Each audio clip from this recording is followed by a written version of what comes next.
నిన్నటి రోజున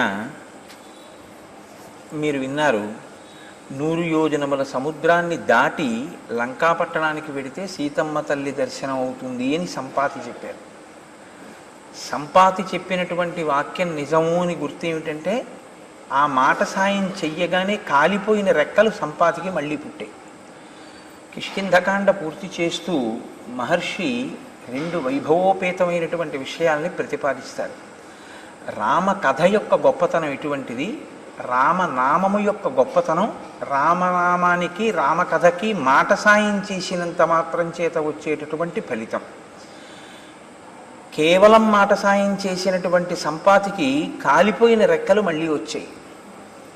కాబట్టి రామకార్యం మీద వెడుతున్న వాడికే అంత సాయం చేస్తేనే అంత గొప్ప ఫలితం ఉంటే, రామకార్యమే చేసిన వాడికి ఎంత గొప్ప స్థితి ఉంటుంది. అయితే ఇక్కడ మీరు ఒక విషయం చూడాలి. నిజంగా చాలా పెద్ద రామకార్యం అన్నది ఏది ఉంటుందో అది చేసిన వాడు కోరుకోవలసినది ఎటువంటి వాడికి ఆ స్థితిని రామచంద్రమూర్తి ఇస్తారో తెలుసా అండి? కించిత్ ప్రతిఫలాపేక్ష కూడా లేనివాడికి అంత స్థితిని ఇస్తారు. మీరు అది చాలా జాగ్రత్తగా గమనించాలి. రామాయణం రామ కార్యం మీద వెడుతున్న వాడికి మాట సాయం చేస్తే కాలిపోయిన రెక్కలు వచ్చాయి, మళ్ళీ యవ్వనం వచ్చింది అంటే మళ్ళీ మంచిదే, ఒక వైభవాన్ని పొందాడు. కానీ రామ కార్యాన్నే చాలా ప్రయోజనము అని భావించి ఇంకంతకన్నా వేరొక కార్యం లేదు అని ఆ కార్యం మీద సర్వశక్తులు ఒడ్డి వెళ్ళినటువంటి వాడికి ఏ ఫలితం ఉండాలి?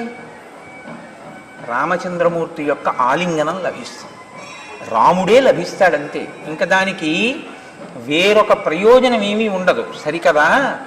అలా ఎవరైనా నిలబడగలిగితే రామకార్యాన్ని త్రికరణ శుద్ధిగా ఏ ప్రతిఫలాన్ని ఆశించకుండా, ఎందుకు చేశావు ఈ రామకార్యం అంటే రాముని కొరకు తప్ప, దీని వలన నాకు ఏ ప్రయోజనము నేను ఆశించి చెయ్యట్లేదు అని త్రికరణ శుద్ధిగా నిలబడగలిగితే దొరికేటటువంటిది ఏమిటో తెలుసా అండి? నేను నీకు ప్రత్యుపకారం చెయ్యలేను అన్న రామచంద్రమూర్తి యొక్క మాట. అంటే ఎంతటి సమున్న స్థితిని పొందుతారో చూడండి. ఇది ఎవరు పొందారంటే స్వామి హనుమ పొందారు. ఎందుచేత అంటే ఆయన సుందరకాండలో బయలుదేరినప్పుడు రామార్థం వానరార్థంచ చికీర్షం కర్మదుష్కరం సముద్రస్య పరంపారం దుష్ప్రాపం ప్రాప్తుమిచ్చసి అన్నారు విద్యాధరులు. రాముని కొరకు వానరుల కొరకు చేస్తున్నారు తప్ప ఆయన తన కొరకు తాను అని చేసినది కాదు సముద్ర తరణం. అంత కష్టపడి ఆయన వెళ్ళి సీతమ్మ తల్లి దర్శనం చేసి వచ్చి సీతారాములు ఒకటవడానికి కారణంగా ఆయన నిలబడితే ఆయన పొందినటువంటి భాగ్యం ఏమి అంటే, నేను నీకు ప్రత్యుపకారం చెయ్యడం కుదరదు కాబట్టి మదంగే జీర్ణతాం యాతు యత్తయోపకృతం కపీహే అంటారు ఉత్తరాఖండలో. రామచంద్రమూర్తి, నీకు నేను ప్రత్యుపకారం చెయ్యడం అన్నది కుదరదు హనుమా, కాబట్టి నువ్వు చేసిన ఉపకారం ఏదుందో అది నా శరీరమునందు జీర్ణమైపోవుగాక అంటారు. అంటే రాముడు కూడా ప్రత్యుపకారం చెయ్యగలను అని అనలేనంత గొప్ప స్థితిని పొందగలగడం త్రికరణ శుద్ధిగా రామకార్యాన్ని చెయ్యగలిగినటువంటి ప్రజ్ఞ ఏర్పరచుకోవడం. అయితే అది అంత తేలికైన విషయం కాదు. శ్రీరామాయణంలో మహానుభావుడు కారణ జన్ముడు కాబట్టి ఒక్క హనుమకి మాత్రమే అది లభించింది. నేను ఇప్పుడు కారణజన్ముడు అన్న మాట వాడి ఉంటే హనుమ ఏ కారణం చేత అసలు జన్మించారో, ఆయన జన్మ వృత్తాంతం ఏమిటో, అది ఎలా సంభవించిందో ఇవాళ బ్రహ్మగారి తర్వాత బ్రహ్మగారి లాంటి వాడు రామాయణంలో జాంబవంతుడు. ఆత్మావై పుత్రనామాసి అని కదా, కొడుకు తండ్రి రూపంలో ఈ లోకంలో తిరుగుతూ ఉంటాడు అని. కాబట్టి ఇప్పుడు చతుర్ముఖ బ్రహ్మగారు ఈ సృష్టినంతటినీ చేసినటువంటి మహాపురుషుడైతే ఆయన యొక్క అంశతో వచ్చిన జాంబవంతుడు కూడా శ్రీరామాయణంలో అంత స్థితినే పొందాడు. అందుకే రామాయణంలో ఎక్కడెక్కడ ఏ విపత్కర పరిస్థితి ఏర్పడినా జాంబవంతుణ్ణి సంప్రదిస్తూ ఉంటారు. సాధారణంగా ఎప్పుడైనా మహర్షులకు కానీ దేవతలకు కానీ ఇబ్బంది కలిగితే ముందు వాళ్ళు వెళ్ళి ఎవరిని సంప్రదిస్తారు అంటే చతుర్ముఖ బ్రహ్మగారు. శ్రీరామాయణంలో జాంబవంతుణ్ణి సంప్రదిస్తూ ఉంటారు. ఆయన పెద్దరికం అటువంటిది. కాబట్టి ఇప్పుడు ఆయన పెద్దరికం ఏమిటో కిష్కింధకాండ పూర్తయ్యేటప్పుడు మహర్షి ఆవిష్కరిస్తారు. ఆయన వయసు రీత్యాను పెద్దరికం, వయసుతో పాటు ఆయన చేసినటువంటి కార్యాలు కూడా అంత దక్షతతో కూడుకున్నవి. ఇప్పుడు నేను ఉడిగిపోయాను అని చెప్పడం కాదు, శరీరంలో ఉన్నటువంటి శక్తి ఉడిగిపోయినా తన అనుభవంతో చెయ్యగలిగినటువంటి మేలు ఏదో అంత గొప్ప మేలు జాంబవంతుడు చేస్తూ ఉంటాడు రామాయణంలో. అందుకే దక్షిణ దిక్కున ఉన్నటువంటి సముద్రపు ఉత్తర దిక్కున వానరులందరూ కూడా కూర్చుండిపోతే, 100 యోజనముల సముద్రాన్ని దాటేవాడు కనపడకపోతే, దాటేవాడెవడో నేను చెప్తాను, దాటేవాడెవరో నేను చెప్పడం కాదు, చెప్పి ఆయనని నేను ప్రోత్సహిస్తాను, అది జరిగితే తప్ప ఆయన వెళ్ళాడు. ఆ విషయాన్ని కిష్కింధకాండలో మాత్రం చెప్పరు.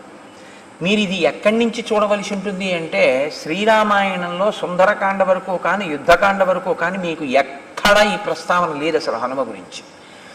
మరి ఎక్కడ తెలుస్తుంది అంటే, ఉత్తరకాండ చదివితే హనుమకి శాప విమోచనం ఎక్కడైంది అన్న విషయాన్ని మీరు చూడవలసి ఉంటుంది. హనుమకి శాప విమోచనం కిష్కింధకాండ చిట్ట చివరిలో అయింది. సుందరకాండ ప్రారంభం, కిష్కింధకాండ చివర. అది కూడా జాంబవంతుడు చేసిన స్తోత్రం వల్ల అయింది. నిన్నను ఆయన ఒక మాట అన్నాడు, తతప్రతీతం ప్లవతాం వరిష్టం ఏకాంతమాశ్రిత్య సుఖోపవిష్టం సంచోదయామాస హరిప్రవీరం హనుమంతమేవా. నేను ఇదిగో ఏకాంతంగా కూర్చున్నటువంటి వాడున్నాడే ఆ హనుమ, ఆయనే ఈ కార్యాన్ని చెయ్యగలడు. ఈ కార్యాన్ని చెయ్యగలిగినటువంటి హనుమ సమర్థత కలవాడైనప్పటికీ తన శక్తిని తాను మరిచి అలా కూర్చున్నాడు. నేను ఆయనని ప్రేరణ చేస్తాను అన్నాడు. ప్రేరణ చేస్తే గుర్తు రావడం ఏంటండి అంటే, ప్రేరణ చేస్తే గుర్తు రావాలి అంటే తన బలం తన చేత విస్మరింపబడి ఉండాలి. ఎందుకు విస్మరింపబడిందో, ఎందుకు ఆయన జ్ఞాపకం లేదో నేను మీకు కిష్కింధకాండ ప్రారంభమైన రోజున మనవి చేశాను.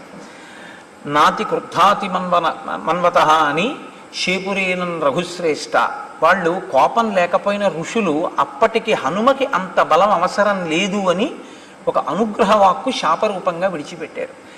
ఎప్పుడెప్పుడు ఈయన యొక్క బలం లోకానికి అవసరం అవుతుందో ఆనాడు ఈయన్ని ఒకరు స్తోత్రం చేస్తారు, ఆయన బలం ఆయనకి జ్ఞాపకం చేస్తారు. ఆ జ్ఞాపకం చేసిన రోజున ఈయన శాపం తొలగిపోతుంది, ఈయన బలం మళ్ళీ ఈయనకి జ్ఞాపకానికి వస్తుంది. ఇంకక్కడి నుంచి ఆయన చెయ్యవలసిన పనిని ఆయన చేస్తారు అని. అందుకే ఇంత బలవంతుడైన, అసలు ఆ మాటకు వస్తే నిజంగా హనుమ తలుచుకుంటే వాలిని నిగ్రహించగలరు, కానీ తన బలాన్ని తాను మరిచిపోవడం వల్లే వాలితో పాటుగా భూమండలం అంతా ఆయన తిరిగారు.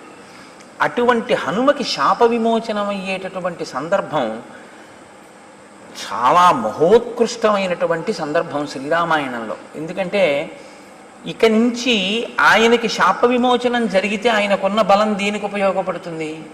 భక్తరక్షణ కొరకు ఉపయోగపడుతుంది. భక్తులైన వారు ఎవరున్నారో, ఈశ్వరుణ్ణి ఆశ్రయించిన వాళ్ళు ఎవరున్నారో వాళ్ళని రక్షిస్తారు. కాబట్టి ఇప్పుడు జాంబవంతుడు అంటున్నాడు, వీర వానరలోకస్య సర్వశాస్త్ర విశారద తూష్ణీం ఏకాంతమాశ్రిత్య హనుమం కిం నజల్పసి. హనుమని ఉద్దేశించి మాట్లాడుతూ, ఓ హనుమ కిం నజల్పసి, నువ్వెందుకు మాట్లాడటం లేదు? వీళ్ళందరూ చెప్పారుగా ఇన్ని యోజనాలు పెడతామని, నువ్వేమీ అంటలేదు. నీవు ఏమీ అంటలేదు అంటే శక్తిహీనుడవు అని అనుకుంటున్నావా? నీ శక్తి ఏమిటో నాకు తెలుసు. వీర వనరలోకస్య సర్వశాస్త్ర విశారద, నీకు సర్వశాస్త్రములు తెలిసినటువంటి వాడివి, గొప్ప వీరుడివి. అంటే శరీరము మనస్సు రెండూ కూడా సంపత్తి కలిగినటువంటి శరీరం, చాలా గొప్ప బలం కలిగినటువంటి శరీరం. మనసు బుద్ధి శాస్త్రమెరిగినటువంటి బుద్ధి. కేవలం తనంత తాను నిశ్చయం చేసుకోవడం వేరు, శాస్త్ర పరిజ్ఞానంతో నిశ్చయం చేసుకోవడం వేరు. శాస్త్ర పరిజ్ఞానంతో మాట్లాడేటప్పుడు నిర్మోహమాటంగా ఉండి మాట్లాడగలగడం వేరు. ఇది చాలా చాలా గొప్ప విషయం. ఎందుకో తెలుసా అండి? ధైర్యం అని ఒక మాట ఉంది. ధైర్యం అంటే మీరు కేవలంగా ఏదో ఒక విపత్కర పరిస్థితుల్లోకి చొచ్చుకుపోగలగడం అన్నదే మీరు అనుకోకండి.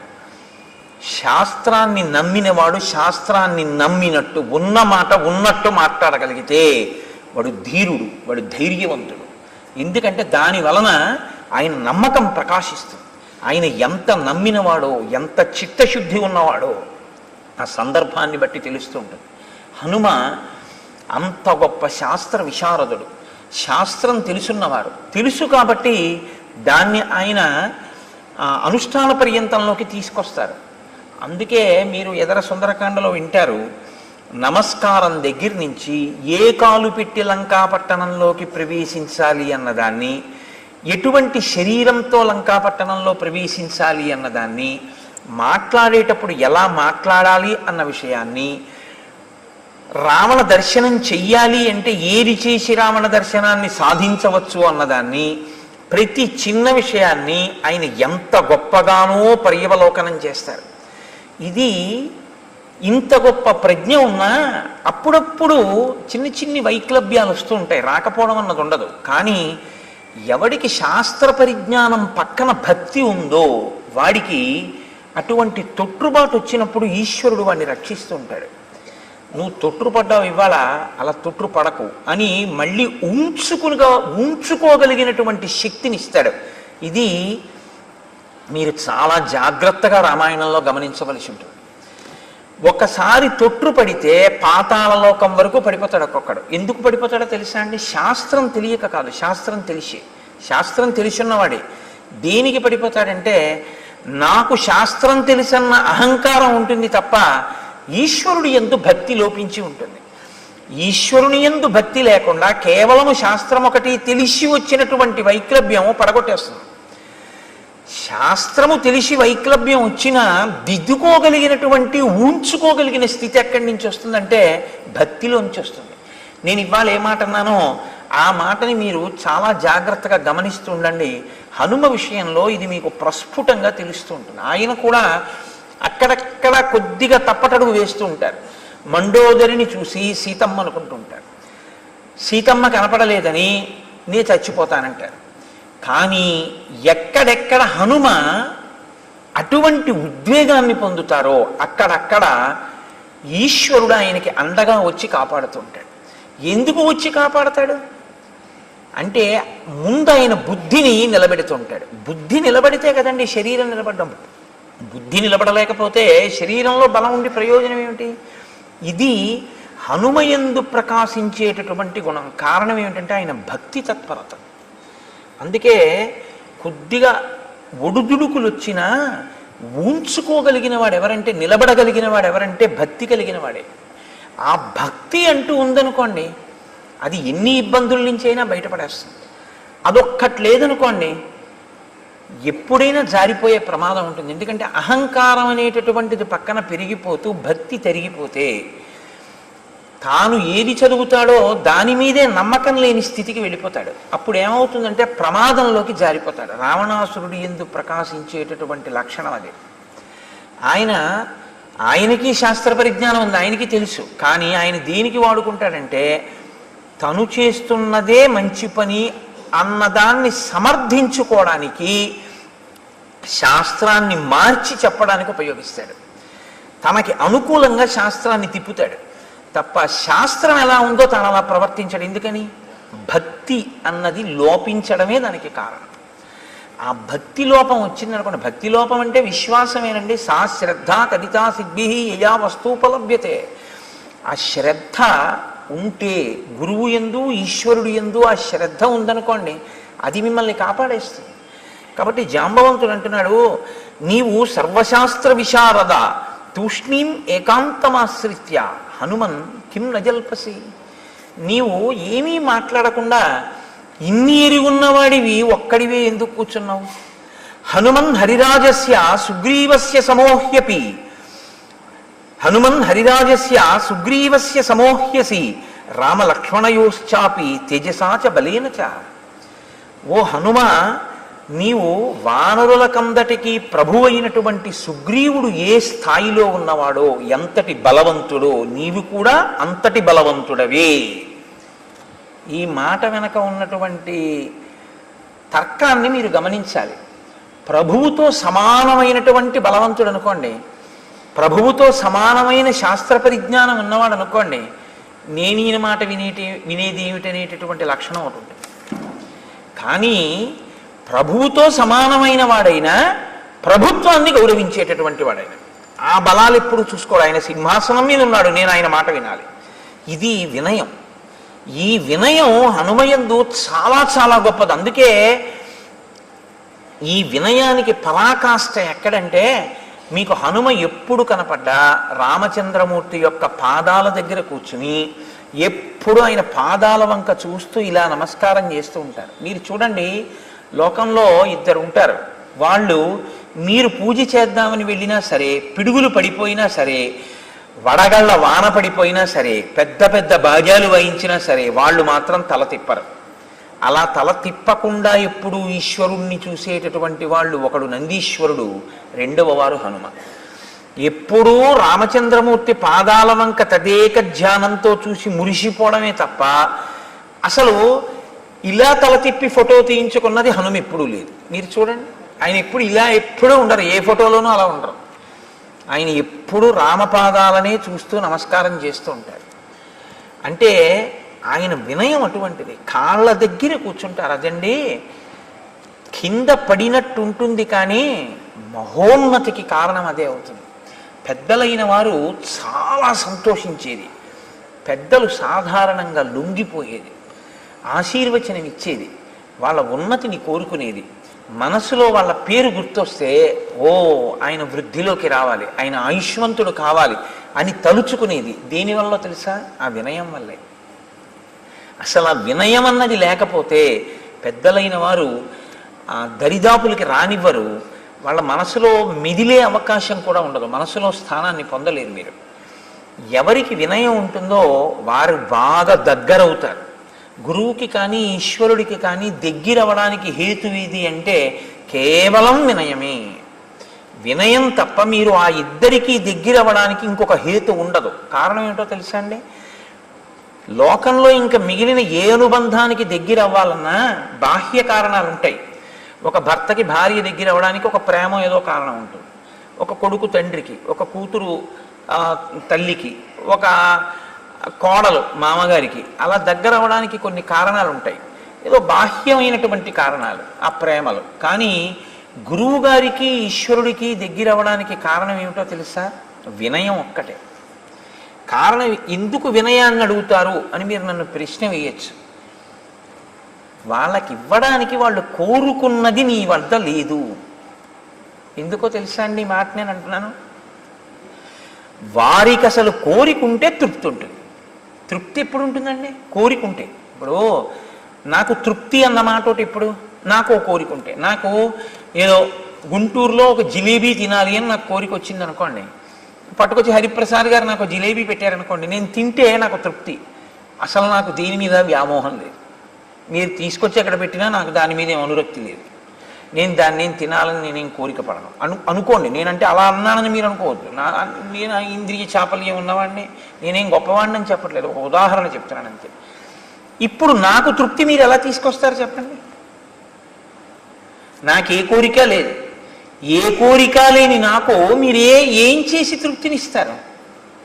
మీరు ఒకవేళ బలవంతంగా తీసుకొచ్చి రామచంద్రమూర్తికి బంగారు కవచం ఎలా కట్టారో అలా కట్టినా, తీసా పక్కన పారేసి నేను వెళ్ళిపోతాను అనుకోండి, నాకు దాని గురించి పట్టింపు లేదు.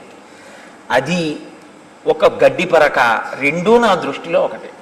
ఇప్పుడు ఇచ్చి మీ తృప్తి ఏమో, పుచ్చుకుని నాకేం తృప్తి లేదు. నా తృప్తి మీకు కావాలనుకుంటే మీరు వినయంగా ఉండడం ఒకటే తృప్తి. అది ఎవరి విషయంలో? గురువు విషయంలో. నా విషయంలో అన్నది ఉదాహరణ బాగా అర్థమవుతుందని చెప్పాను తప్ప నేను ఆ స్థాయిని నేను చెప్పట్లేదు. అప్పుడు నాకు అహంకారం అవుతుంది. ఏమీ ఆశించని వాడు గురువు కనుక ఆ గురువు దేనికి లొంగుతాడు? ఆయన పాదాలని పట్టుకుంటే, గురువుగారి దగ్గర వినయంతో నిలబడగలిగితే గురువుగారు పొంగిపోతారు. అందుకే ఈ వినయానికి పరాకాష్ట కింద ఉంటారు. ఈశ్వరుడి దగ్గర అంతే. మీరు ఈశ్వరుడికి ఏమి ఇస్తారండి? మిమ్మల్నే ఈశ్వరుడు సృష్టించాడు. మీ ఊపిరితిత్తులు ఈశ్వరుడు ఇచ్చాడు, మీ గుండెకాయ ఈశ్వరుడు ఇచ్చాడు, మీ మూత్రపిండాలు ఈశ్వరుడు పెట్టాడు, మీ మాట ఈశ్వరుడు ఇచ్చాడు, మీరు తినడానికి పదార్థాలు ఈశ్వరుడు ఇస్తున్నాడు, పచనం ఆయన చేస్తున్నాడు, జీర్ణం ఆయన చేస్తున్నాడు. ఆయనకి మీరేమి ఇస్తారు? యాపిల్ పండు మీరు సృష్టించారేంటి? ఈశ్వరుడు సృష్టించాడు. యాపిల్ పండు కొనడానికి డబ్బు మీరు సృష్టించారేంటి? శక్తి మీకు ఇచ్చి మీకు ఉద్యోగం చేయించి డబ్బు ఇప్పిస్తున్నాడు. అన్నీ ఆయన ఇచ్చినవే. అన్నీ ఆయన ఇస్తే మీరేమి ఇస్తారు ఈశ్వరుడికి? ఈశ్వరా నువ్విచ్చింది నీకు ఇవ్వడం తప్ప నేను ఇవ్వగలిగిందన్నది నాకు లేదన్నది ఈ భావనే నివేదన. ఈ భావన మీకు కలిగిందనుకోండి, అది వినయానికి పరాకాష్ట, అదే నివేదన. ఆ నివేదన యొక్క ఫలితము ప్రసాదము. ఆ ప్రసాదము ఈశ్వరుని అనుగ్రహము. ఆ అనుగ్రహము మీ ఆ మనసుకి పరిపుష్టినిస్తుంది భక్తికి. అందుకే లోపలికి పులిహార పళ్ళెం పెడుతుంటే బట్ట వేసి తీసుకెడతారు, బయటికి తీసుకొచ్చి చేతిలో పెడితే కళ్ళకద్దుకు తింటారు. ఎందుకని? అది ప్రసాదం. ఈశ్వరుడికి చూపిస్తే ప్రసాదం, ఈశ్వరుడికి చూపించకపోతే పులిహారం. ప్రసాదంగా అనుభవించడం అంటే ఇవన్నీ ఈశ్వరుడివే అని నమ్మగలగడం. కాబట్టి ఈశ్వరుడికి మీరేమిస్తారు? నేనేమి ఇవ్వలేను అనుకున్నప్పుడు వినయంతో కిందకి ఉండడమే. ఎంత పెద్దవారు మీరని లోకమంతా అంటున్నా, నా పెద్దరికం ఏమిటండి, నా పెద్దరికం అంతా ఆయన ఇచ్చిందని ఆయన పాదాల దగ్గర కూర్చుంటాడు తప్ప ఎప్పుడూ సమానంగా కూర్చోడు. ఇది వినయం. దీనికి గురువు లొంగుతాడు, దీనికి ఈశ్వరుడు లొంగుతాడు. అందుకే శంకర భగవత్పాదుల గురించి ఎప్పుడు లోకంలో ఒక మాట అంటుంటారు. ఆయన జ్ఞానాన్ని కదా బోధ చేశారు, ఇంకా భక్తి అన్న మాటకి తావెక్కడుంది? భక్తి అంటే రెండు ఉంటే కదా భక్తి. ఓ పెద్ద ఆయన ఉన్నాడు, ఓ చిన్న ఆయన ఉన్నాడు, ఈయన ఆయన్ని స్తోత్రం చేశాడు, అప్పుడు కదా. శంకరుల దృష్టిలో ఉన్నది ఒకటేగా, ఇంకా మళ్ళీ భక్తి ఎక్కడి నుంచి వచ్చిందంటారు. భక్తి పరాకాష్ట జ్ఞానం. జ్ఞానానికి భక్తి ఎప్పుడు ప్రతిబంధకం కాదు. పిందెలేని పండు ఎక్కడి నుంచి వస్తుందండి? భక్తితో కూడిన కర్మాచరణం వల్లే జ్ఞానం వస్తుంది. అసలు భక్తి లేకుండా జ్ఞానం ఎక్కడ వస్తుంది? రాదు. కాబట్టి జ్ఞానమునకు భక్తి ప్రతిబంధకం కాదు. అందుకే శంకర భగవత్పాదులు మోక్ష సాధన సామాగ్ర్యాం భక్తిరేవ గరీయసి అని ప్రతిపాదించారు. మహానుభావుడైన జగద్గురువు. అబ్బో, శంకర భగవత్పాదులు చెప్పందే ఉంది. ఆకాశం అంత ఎత్తు ఎదిగారు, పాతాళం అంత కిందకి దిగారు. ఇంకా తర్వాత ఎవరన్నా ఏమన్నా చెప్తే ఆ మధ్యలోకి వచ్చి నిలబడాలి తప్ప శంకరుల్ని దాటి పైకి ఎక్కలేరు, శంకరుల కన్నా కిందకి వెళ్ళలేరు. ఆయన కిందకెంత వెళ్ళారో అంతా వెళ్ళారు. ఎంత మీరు తక్కువ చేసి మాట్లాడుకోవాలో ఈశ్వరుడి దగ్గర అంత తక్కువ చేసి శంకరాచార్యుల వారు మాట్లాడారు. పశుమాం సర్వజ్ఞ ప్రథిత కృపయా పాలయ విభో అన్నారు. ఎంత పైకెక్కారంటే అహం బ్రహ్మాస్మి అన్నారు. ఇప్పుడు ఇంకా మీరు అంతకన్నా పైకేం పెడతారు, ఇంతకన్నా కిందేం పెడతారు. కాబట్టి మీరు ఎంతమంది వచ్చినా, తర్వాత ఎవరు వచ్చినా, ఏం మాట్లాడినా ఈ రెండింటి మధ్యలోనే మాట్లాడాలంతే. కాబట్టి శంకరుల కన్నా కిందకెళ్ళలేరు, శంకరుల కన్నా పైకి వెళ్ళలేరు. అది శంకరుల యొక్క తత్వం అంటే. వ్యోమవత్ వ్యాప్త దేహాయ. సరే, అందుచేత నీవు సుగ్రీవుడితో సమానమైన వాడివే కాదు, రామలక్ష్మణయోశ్చాపి తేజసాచ బలేనచ. రామలక్ష్మణులిద్దరూ తేజస్సులో ఎంత గొప్పవారో, బలములో ఎంత గొప్పవారో, నీవు కూడా తత్తుల్యమైన వాడవు. అంతే బలము, అంతే తేజస్సు ఉన్నవాడవు. అంటే రామలక్ష్మణులతో సమానమైన స్థాయి కలిగినటువంటి వ్యక్తి హనుమ. కానీ ఎక్కడ కూర్చుంటారు? ఎప్పుడూ పాదాల దగ్గర. ఎదిగినా ఒదగడం నేర్చుకోవాలి అంటే హనుమ యొక్క ఉపాసన చేసి తీరాలి. అందుకే మనకి లోకంలో చిన్నపిల్లలతో కూడా మనం ఎవరిని ఆరాధన చేయిస్తామంటే ఇద్దరిని ఆరాధన చేయిస్తాం. ఒకరు వినాయకుడు, ఒకరు హనుమ. సరే, వినాయకుడిని ఎందుకు అలాగా చెయ్యవలసి ఉంటుంది అన్నది రేపు వింటారు. మళ్ళీ చరిత్ర చరణం ఎందుకు? హనుమ కూడా అంతే. అపారమైనటువంటి వినయ సంపత్తి కలిగినటువంటి వారు, మహానుభావుడైన. ఈ మాటలు ఆయన ఎందు గర్వాన్ని పెంచలేదు, ఈ మాటలు ఆయన ఎందు వినయాన్ని పెంచాయి. అది విచిత్రం. మీరు అయ్యా చాలా వృద్ధిలోకి వచ్చారు, చాలా చక్కటి పని చేశారు అంటే ఇలా అనకూడదు. ఆయన చేత నేను పొందినటువంటి ప్రశంసావాక్యం, అరే నేను వాడిని ఎందుకన్నాను అలాగా, ఎంత పాడయ్యాడు ఇప్పుడు అని ఆయన పశ్చాత్తాపడవలసినటువంటి రోజు రాకుండుగాక అని ఎప్పుడూ అడగాలి. అందుకే ఒక గురువు దగ్గరికి వెడితే శిష్యుడు ఎప్పుడూ చెప్పవలసిన మాట ఏమిటో తెలుసా అండి? గురువుగారు, నా నడవడి చేత మీ కీర్తికి ఎన్నడూ కళంకము కలకకుండుగాక. ఫలానా ఆయన గురువుగారు అని సమాజం ఎప్పుడైనా మిమ్మల్ని మీ శిష్యుడు కదూ ఆయన అన్నప్పుడు మంచి శిష్యుణ్ణి తయారు చేశారండి అని మిమ్మల్ని శ్లాఘించాలి తప్ప, ఏమండి మీ శిష్యుడు అటువంటి వాడిని తయారు చేశారు అన్ననాడు గురువు తల ఉంచుకోవలసి వస్తుంది. కాబట్టి నా నడవడి ఎన్నడూ అలా ఉండకుండుగాక అని మనం గురువు గారి దగ్గర ప్రతిజ్ఞ చేసుకుంటూ ఉండాలి. ఎప్పుడు గురువుగారి దగ్గర చెయ్యవలసిన ప్రతిజ్ఞ అదే తప్ప గురువుకి నువ్వు చేయగలిగినది ఏదీ ఉండదు. ఎందుకో తెలుసా అండి, ఆయన నిత్యతృప్తుడు, ఆయన ఎప్పుడూ తృప్తితోనే ఉంటారు. అటువంటి తృప్తి కలిగి ఆంతర తృప్తి, అది ఆశ్చర్యకరమైన విషయం. అసలు కోరిక పుట్టదు, అజాత శత్రువు అన్నట్టే ఆ గురువు యందు కోరిక అన్నది పుట్టదు. అసలు పుట్టనప్పుడు మీరు ఏం చేస్తారండి? ఇంకా ఆయన్ని మీరు చేయడానికి ఏమి ఉండదు. అది అందుకే ఆ గురుత్వాన్ని పొందడం, ఆ గురుత్వమునందు నిలబడగలగడం చాలా గొప్ప విషయం. అది ఈశ్వరానుగ్రహం చేత మాత్రమే సంభవిస్తుంది. ఆ గురువు, ఆ ఈశ్వరుడు ఎవరిని అనుగ్రహిస్తారో, అనుగ్రహం ఎవరికి ఉంటుందో వాళ్ళకి మాత్రమే గురువు చెప్పిన మాట మనసులో నిలబడి అనుష్ఠానంలోకి వెళుతుంది. గురువు గారి అనుగ్రహాన్ని మీరు పొందలేకపోయారనుకోండి, మీరు ఎన్ని వినండి గురువు గారి దగ్గర చెప్పినవి, అవి మీ యందు బుద్ధి రూపంలో మాత్రం ప్రకాశించలేవు, తేడా వచ్చేస్తుంది. ఈ రహస్యం ఎక్కడ చెప్పారో తెలుసా అండి? ఇవాళ సమయం చాలదని నేను విడిచిపెట్టాను, కానీ ప్రహ్లాదోపాఖ్యానంలో ఉంది రహస్యం. ఎందుకని అంటే, లీలావతి గర్భంతో ఉన్నప్పుడు నారదుడు లీలావతిని తీసుకెళ్ళిపోయాడు. దేవేంద్రుడు తీసుకెళ్ళిపోతుంటే నారదుడు వచ్చి దేనికి తీసుకెళ్తున్నావు అని అడిగాడు. హిరణ్యకశిపుడు తపస్సుకి వెళ్ళాడయా, ఆయన యొక్క వీర్యము ఈమె గర్భము యందు పిండముగా రూపుదాలుస్తోంది, వాడితోనే వేగలేకపోతున్నాం, మళ్ళీ ఇంకోడా బయటికి, అందుకని ఆ పిల్లవాడు పుట్టగానే చంపేస్తాను, చంపి వీడిని వదిలేస్తానన్నాడు. ఎందుకంటే ఇద్దరు అన్నదమ్ములు, ఇంద్రుడు హిరణ్యకశిపుడు కశ్యప ప్రజాపతి సంతానమే.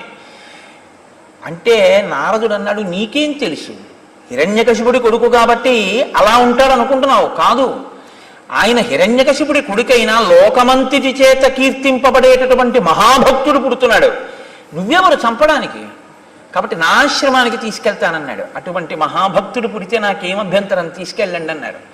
నారదుడు ప్రహ్లాదుడికి ఉపదేశం ఎప్పుడు చేశాడో తెలుసా అండి? పుట్టాక కాదు. లీలావతి గర్భమునందుండగా పిండము వింటుంది. మీరు నమ్మండి నమ్మపోండి, ఇవాళ పెద్దలు కూడా అంగీకరిస్తున్నారు. పిండానికి వినే శక్తి ఉంటుంది. నేను మీకు ఇది నేను ఇంకా చెప్పకుండా ఉండలేను, నా వ్యక్తిగత అనుభవం అయినా. నా ఇంటికి ఒకనొకప్పుడు కాకినాడలో ఒక దంపతులు వచ్చారు. వాళ్ళు అమెరికాలో ఉంటున్నారు. ఆవిడ పెళ్లి ముందు నుంచి ఏదో నేను చెప్పిన మాటలు ఆవిడకి ఏదో పాపం మంచివి అనిపించాయి. ఆవిడ వింటూ ఉంటుంది సీడీలు ఎప్పుడూను. ఆవిడ కాకతాళీయంగా ఆవిడ భర్త గారికి కూడా అంతే ప్రీతి నా సీడీలు ఎందు. కాబట్టి ఇద్దరికీ అదే పని, అస్తమానం వింటూ ఉండేవారట అమెరికాలో. వాళ్ళిద్దరికీ వాళ్ళ అనురాగ ఫలితంగా ఒక శిశువు ప్రాణం పోసుకుంటోంది ఆవిడ కడుపులో. ఆవిడ ఇవే వింటుండేవారు, అదే పనిగా వినేవారు. ఆ పుట్టినటువంటి పాప మిరిసిపోతోంది సీతమ్మ తల్లిలా. అది పాకేటటువంటి వయసు వచ్చింది. ఆ పాకేటటువంటి పిల్లని తీసుకుని వాళ్ళు ఒకసారి నన్ను చూడడానికి వచ్చారు, మీరున్నారులా ఉంది. ఆ పాపను తీసుకుని మా ఇంటికి వచ్చారు. నాకు పేర్లు జ్ఞాపకంలో ఉండవు. తీసుకొస్తే ఆ పాప నిద్రపోతుంది మా ఇంటికి వచ్చేప్పటికి. వాళ్ళు తీసుకెళ్ళి లోపల మంచం మీద పడుకోబెట్టండి అమ్మా, ఎంతసేపు ఊళ్ళో పెట్టుకుంటారన్నారు. లోపల పడుకోబెట్టారు. దానికి తెలివి వచ్చింది. తెలివి వచ్చిన తర్వాత తీసుకొచ్చి వాళ్ళ అమ్మగారు కింద దింపారు. దింపితే నేను అంత దూరంలో కుర్చీలో కూర్చుని మాట్లాడుతున్నాను, వాళ్ళు కూర్చుని మాట్లాడుతున్నారు. ఆ పిల్ల గబ్బ గబ్బ గబ్బ గబ్బ గబ్బ గబ్బ పాక్కుంటూ వచ్చి నా రెండు కాళ్ళు పట్టుకుని ఇలా తలెత్తి చూస్తాను. నేను దాన్ని ఎత్తుకుని తొడ మీద కూర్చోబెట్టుకున్నాను. తొడ మీద కూర్చోబెట్టుకుని, ఏమమ్మా ఏం అలా చూస్తున్నావు అన్నాను. అది ఇంట్లోంచి వెళ్ళిపోయే వరకు నేను మాట్లాడుతుంటే అది నా నోటి వంక ముఖం వంక అలా చూస్తూనే ఉంది. అంటే అది తల్లిగారి గర్భంలో ఉండగా నా మాటలు అదే పనిగా విని అది నిద్రపోతున్నది నా మాటలకు ఉలిక్కి పడి లేచింది. నేను ఇన్ని నెలలుగా వింటున్న మాటలు ఈ శరీరంలోంచే వస్తున్నాయన్నమాట. అందుకని అది నా నోటిని నా ముఖాన్ని ఆశ్చర్యంగా అలా చూస్తూ కూర్చుంది ఒళ్ళో. కాబట్టి వింటాయి గర్భస్థ పిండాలు.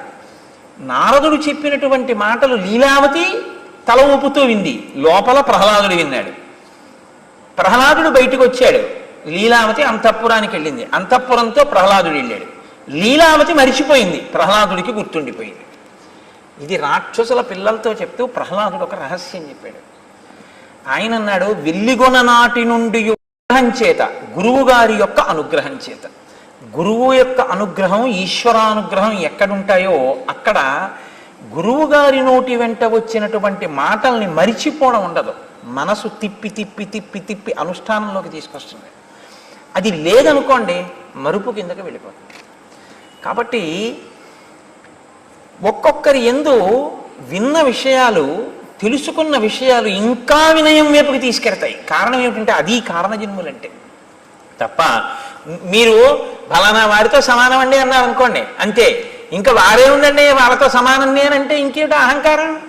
అలా అంటారు కానండి, ఆయన నేను సమానమా, అసలు నన్ను మాట్లాడిస్తున్నది ఆయన మహానుభావుడు అనగలిగితే నీకు వినయం ఉన్నట్లు. కాబట్టి చూడండి, హనుమన్ హరిరాజస్య సుగ్రీవస్య సమోహ్యసి రామలక్ష్మణయోశ్చాపి తేజసాచ బలేన చ. తేజస్సు యందు బలము యందు నువ్వు రామలక్ష్మణులతో సమానమైనటువంటి వాడివి. అరిష్టనేమిన పుత్రో వైనతేయో మహాబల గరుత్మానితి విఖ్యాత ఉత్తమ సర్వపక్షిణాం బహుశో హి మయా దృష్ట సాగరే స మహాబల భుజగానుద్ధరన్ పక్షి మహావేగో మహాయశాహ. వైనతేయుడై కశ్యప ప్రజాపతికి వినతయందు జన్మించినటువంటి సంతానంలో ఒకడైనటువంటి గరుత్మంతుడు అపారమైన వేగంతో సముద్రంలో ఉండేటటువంటి పావుల్ని తన్నుకుపోతుండగా నేను ఎన్నో పర్యాయాలు చూశాను. ఆ సముద్రంలో ఉండేటటువంటి పావుల్ని తన్నుకుపోయేటటువంటి గరుత్మంతుని యొక్క వేగము ఎంతగా ఉంటుందో నీ వేగము కూడా తత్తుల్యముగా ఉంటుంది. అంత వేగమున్నవాడివి. బలం బుద్ధిశ్చ తేజశ్చ సత్వంచ హరిపుంగవ విశిష్టం సర్వభూతేషు కిమాత్మానం న బుద్ధ్యసే.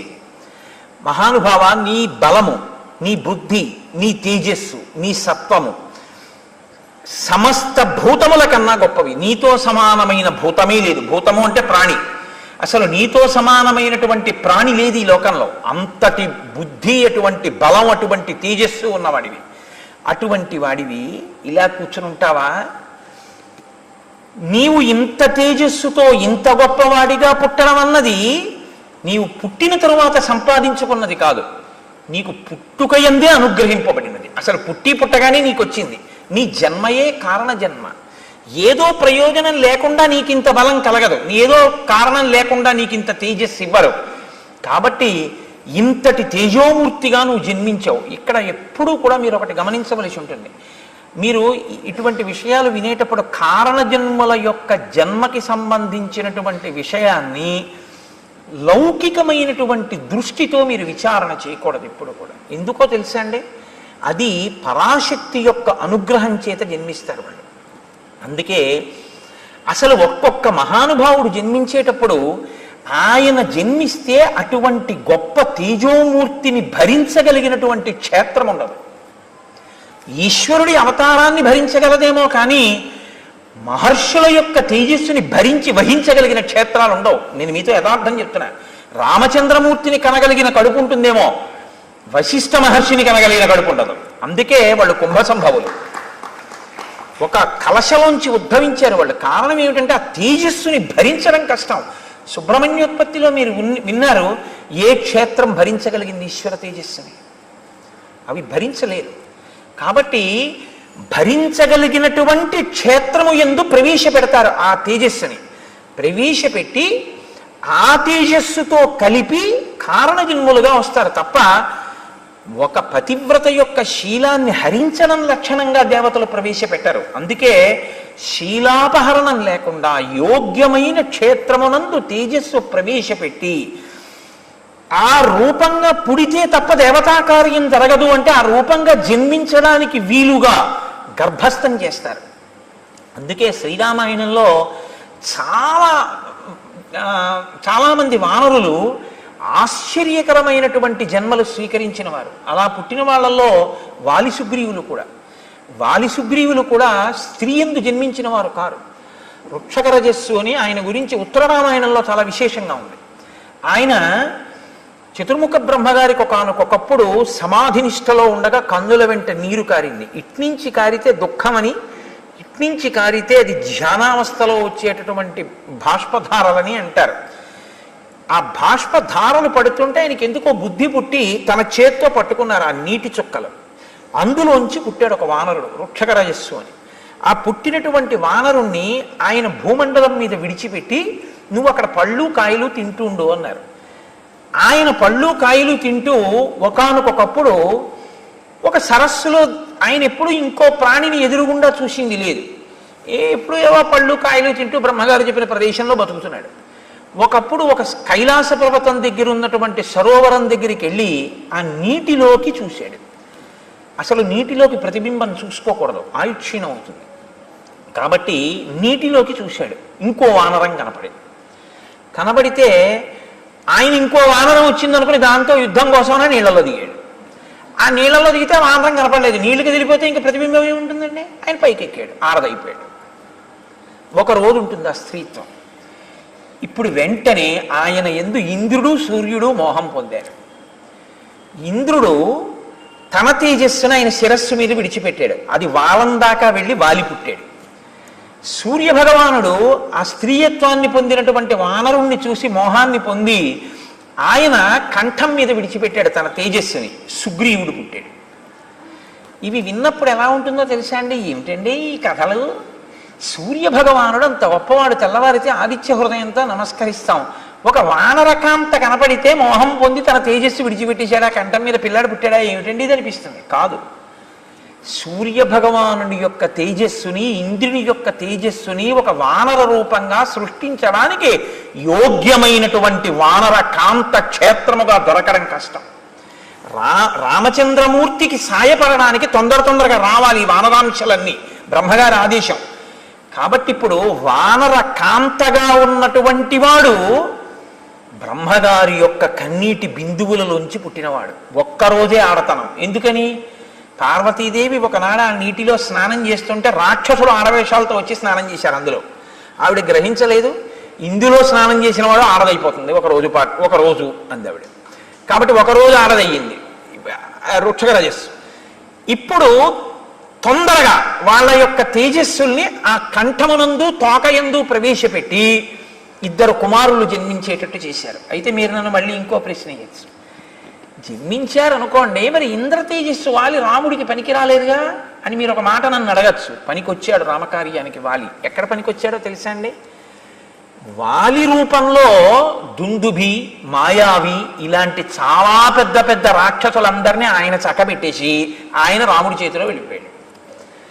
అయితే రామావతారం వచ్చిన తర్వాత వీళ్ళందరినీ ఆయన నిగ్రహించాలంటే ఎంతకాలం, ఎంత సమయం పడుతుంది? మాటలా వీళ్ళందరూ చేరితే ఓ చోటికి చేరకుండా వాలి వీళ్ళందరినీ చంపేశాడు. వాలిని ఆయన చంపేశాడు. కాబట్టి అక్కడతో గొడవ దిలిపోయింది. ఇంకా వాలి రావణుడితో కలవక ముందు చంపేశాడు. సుగ్రీవుడు రామకార్యానికి పనికి రావాలి, అందుకని సుగ్రీవుడికి వానరాధిపత్యం ఇచ్చాడు.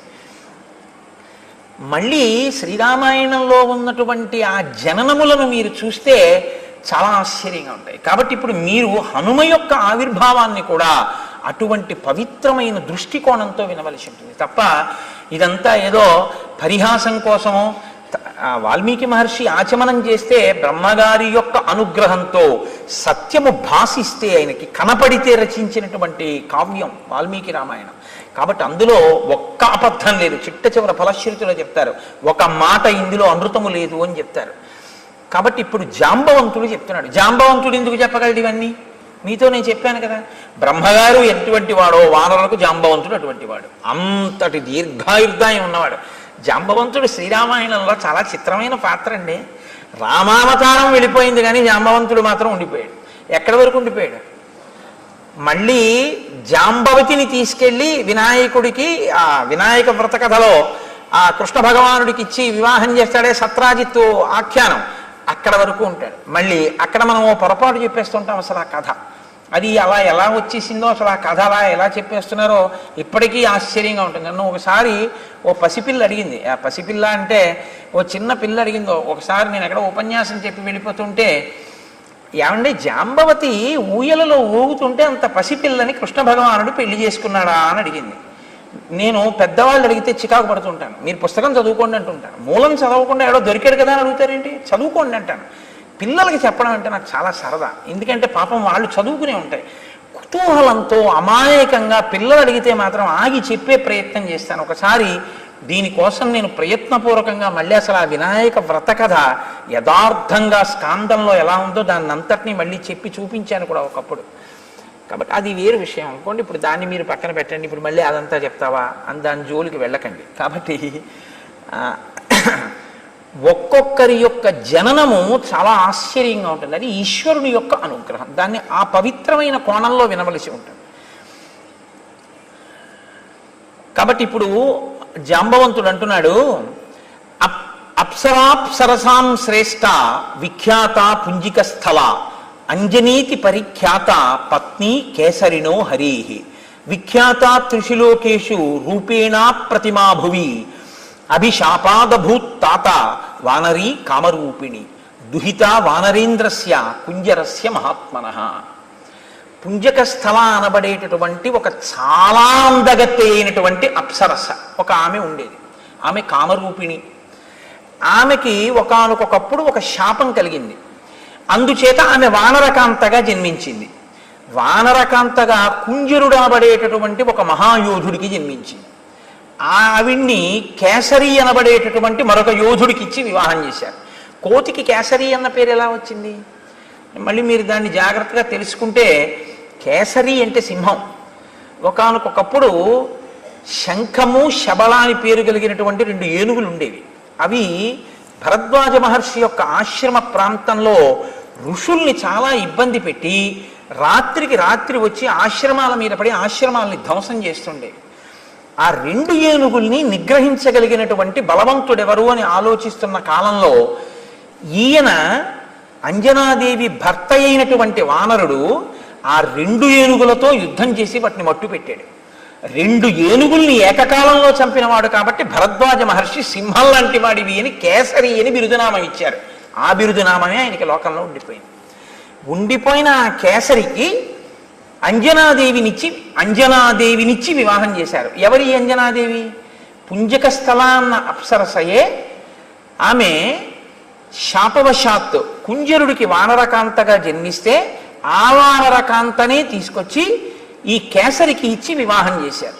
ఆమె పేరు అంజన. ఇప్పుడు ఈమె ఒక అప్సరస, కానీ వానరకాంతగా ఉంది. చాలా గొప్ప అందగత్తె, కామరూపిణి. ఆమె ఎప్పుడు ఏ రూపం కావాలంటే ఆ రూపాన్ని పొందుతుంది. ఆమె ఒకనాటి సాయంకాలం ఒక పర్వత శిఖరం మీద నిలబడి ఉండగా వాయువు మనసా వచ్చి ఆమెని కౌగిలించుకున్నారు. ఎవడి ధూర్తుడు నా పాతివ్రత్యాన్ని భంగపరిచే ప్రయత్నం చేసినవాడు అని ఆవిడ అడిగింది. అడిగితే ఆయన వెంటనే ఒక మాట చెప్పారు. ఆయన అన్నారు, ఎందుచేతనంటే చాలా గొప్ప కారణజన్ముడు రావాలి. ఆయన వస్తే తప్ప రామాయణాన్ని ఒడ్డుకు చేర్చడం ఒక సాధ్యం కాదు. కాబట్టి ఇప్పుడు శివతేజస్సు, వాయువు శివుని యొక్క అష్టమూర్తుల్లో ఒకటి. అంత తేలికగా ఆ అవతారం రావడం సంభవం కాదు. చాలా జాగ్రత్తగా క్షేత్రమునందు చేరవలసి ఉంటుంది. అది సుబ్రహ్మణ్యోత్పత్తిలాగా. కాబట్టి వాయు అన్నారు, నత్వాం హింసామి శుశ్రోణి మా భూత్తే సుభగే భయం మనసాస్మి గతో యత్వాం పరిష్వజ్య యశస్వినీం అని పిలిచారు. యశస్వినీం, ఓ కీర్తి కలదానా, మహాపతివ్రతవు అన్న కీర్తి నీకుంది. అమ్మా, నీ కీర్తిని చెరపడానికి వచ్చిన వాణ్ణి కాదు. దేవతా కార్యము నిర్వహింపబడడానికి ఒక అత్యంత తేజోవంతుడైనటువంటి పిల్లవాడొకడు వానరుడిగా జన్మించాలి. నువ్వు వానర కాంతగా ఉన్నావు కాబట్టి నా తేజస్సుని మనసా చేరుస్తాను. అప్పుడు నువ్వు ఆ తేజస్సుని లోపల వానరంగా వృద్ధి చేసి ప్రసవించవలసి ఉంటుంది. ఆ వానర రూపంతో వచ్చినటువంటి ఆ తేజో రూపం రేపు రామకార్యానికి ఉపయోగపడుతుంది. కాదు, తదనంతరం లోకంలో రామచంద్రమూర్తిని నమ్ముకున్న ప్రతిభాన్ని రక్షిస్తుంది. యుగాలు మారిపోయిన అంతటి మహానుభావుడు ఇప్పుడు పుట్టవలసి ఉంది. వీర్యవాన్ బుద్ధి సంపన్న తవ పుత్రో భవిష్యతి మహాసత్వో మహాతేజ మహాబల పరాక్రమ లంఘనే ప్లవనే చైవ భవిష్యతి మయా సమః. భవిష్యత్తులో నాతో సమానమైనటువంటి వేగం ఉన్నవాడు, నాతో సమానమైనటువంటి లంఘన శక్తి కలిగిన వాడు, అంటే దూకగలిగినటువంటి వాడు, అంతటి బుద్ధి పరాక్రమాలు ఉన్నటువంటి వాడు ఒక మహానుభావుడు పుట్టవలసిన అవసరం ఉంది. అందుకనమ్మా నీ యందు తేజస్సుని నిక్షేపిస్తున్నాను. ఇప్పుడు ఆ తల్లి అంతటి మహాపురుషుడికి తల్లి కావడానికి అంగీకరించింది. ఎందుకని? ఆమెకి వానర రూపం శాశ్వతం కాదు, ఆవిడ విడిచిపెట్టేస్తుంది. శాపవశాత్తు వచ్చినటువంటిది కాబట్టి కొంతకాలం తర్వాత వదిలేసి పుంజక స్థలగా వెళ్ళిపోతుంది, మళ్ళీ అప్సరసగా. వెళ్ళిపోయినా ఆవిడ కీర్తి లోకంలో శాశ్వతంగా దేనివల్ల ప్రకాశిస్తుందంటే ఆంజనేయుని తల్లిగా, ఆంజనేయ స్వామి వారి తల్లిగా అంజనాదేవి యొక్క స్వరూపం సర్వభూతముల చేత నమస్కరింపబడుతుంది. ఒక అప్సరస ఇంత నమస్కార యోగ్యతని పొందడం అసాధారణమైనటువంటి విషయం. అందుకే అంజనాదేవి తల్లిగా అంత కీర్తిని పొందుతాం. అందుకే యశస్విని అన్నారు. అమ్మా, అటువంటి బిడ్డని కడుపున పుట్టబోతున్నాడు. ఆవిడ చాలా సంతోషించి ఒక వానరాన్ని ఒక గుహలో ప్రసవించింది. నేను మీకు మనవి చేశాను ఉత్తర కాండలోంచి. పుట్టగానే హనుమ, నువ్వు సూర్యమండలానికి ఎగిరావు పండు అనుకుని సూర్యబింబాన్ని. ఆ సూర్యబింబాన్ని చెనకుతున్న సమయంలో ఇంద్రుడు నిన్ను వజ్రం పెట్టి కొట్టాడు. ఆ వజ్రపు దెబ్బకి నువ్వు పర్వత శిఖరముల మీద పడితే నీ ఎడమ దవడ సొట్టపడింది. తన వజ్రాయుధపు దెబ్బ చేత సొట్టలు పడినటువంటి హనువులు అంటే ఆ దవడలు కలిగిన వాడివి కాబట్టి నిన్ను తన గౌరవార్థం హనుమా అని పిలుస్తారు అని ఆనాడు ఇంద్రుడు అన్నాడు. ఇంద్రుడి చేత నామకరణం ఉంచబడిన వాడివి, సొట్టబడిన హనువు కలిగిన వాడివి కాబట్టి నీకు హనుమా అని పేరు వచ్చింది. ఆనాడు దేవతలందరూ నీకు వరాలు ఇచ్చారు. నీకు ఇవ్వబడినటువంటి వరాలలో చాలా చాలా గొప్ప వరం ఏమిటో తెలుసా? అశస్త్ర వజ్రతాం తాత సమరే సత్యవిక్రమ వజ్రస్య చ నిపాతేన విరుజం త్వాం సమీక్ష్య చ సహస్ర నేత్ర ప్రీతాత్మ దదౌతే వరముత్తమం. నువ్వు యుద్ధంలో ఏ అస్త్రము చేత ఏ శస్త్రము చేత నిహతుడివి కవు. నీకు దేవేంద్రుడిచ్చిన వరం నిన్ను వజ్రాయుధం కూడా ఏమీ చెయ్యలేదు. దానితో పాటు స్వచ్ఛందతశ్చ మరణంతే భూయాదితి వై ప్రభో. నీవు కోరుకుంటే వదిలిపెడతావు తప్ప శరీరాన్ని, నువ్వు శరీరం విడిచిపెడదాము అని కోరుకోకపోతే నిన్ను పడగట్టగలిగిన వాడు సమస్త భూతములలో దేవతలలో 3 లోకములలో ఎవడు లేడు. గాలిని కుంభిని అగ్ని అంబువల ఆకాశ స్థలిందిక్కులన్నంటేనే అంత అల్లరి చేశాడు హిరణ్యకశిపుడు. అసలు బ్రహ్మగారు వరం ఇచ్చారు, నీకు స్వచ్ఛంద మరణం, నువ్వు కోరుకుంటే శరీరం పడుతుంది లేకపోతే పడదన్నారు. ఇంత బలం ఉన్నాయన ఇలా దండం పెడుతూ కూర్చున్నాడు. ఏమీ ఆయన కోరుకున్నది లేదు.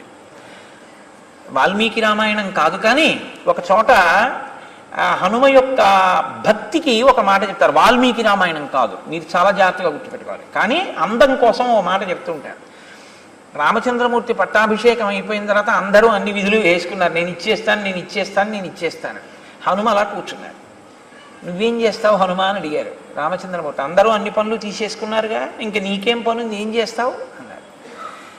ఏదైనా పని అడిగేటప్పుడు తన బలపరాక్రమములకు సమానమైన పని అడుగుతారు తప్ప ఏదో ఒకట్ల ఎదురు ఈశ్వర సేవ చేయడానికి ఏది కావాలండి అని నడువుకి తువ్వాలు కట్టుకుని అక్కడ దేవాలయంలో బూజులు కనపడ్డాయి అనుకోండి, అయ్యా బూజుల కర్ర ఉంది ఏంటండి, రేపు నేను ఒక్కసారి వచ్చి ఇది దులిపేస్తాను, ఒక్కసారి ఈ బూజులు పట్టుంది హరిప్రసాద్ గారు దులిపించండి అండం కాదు.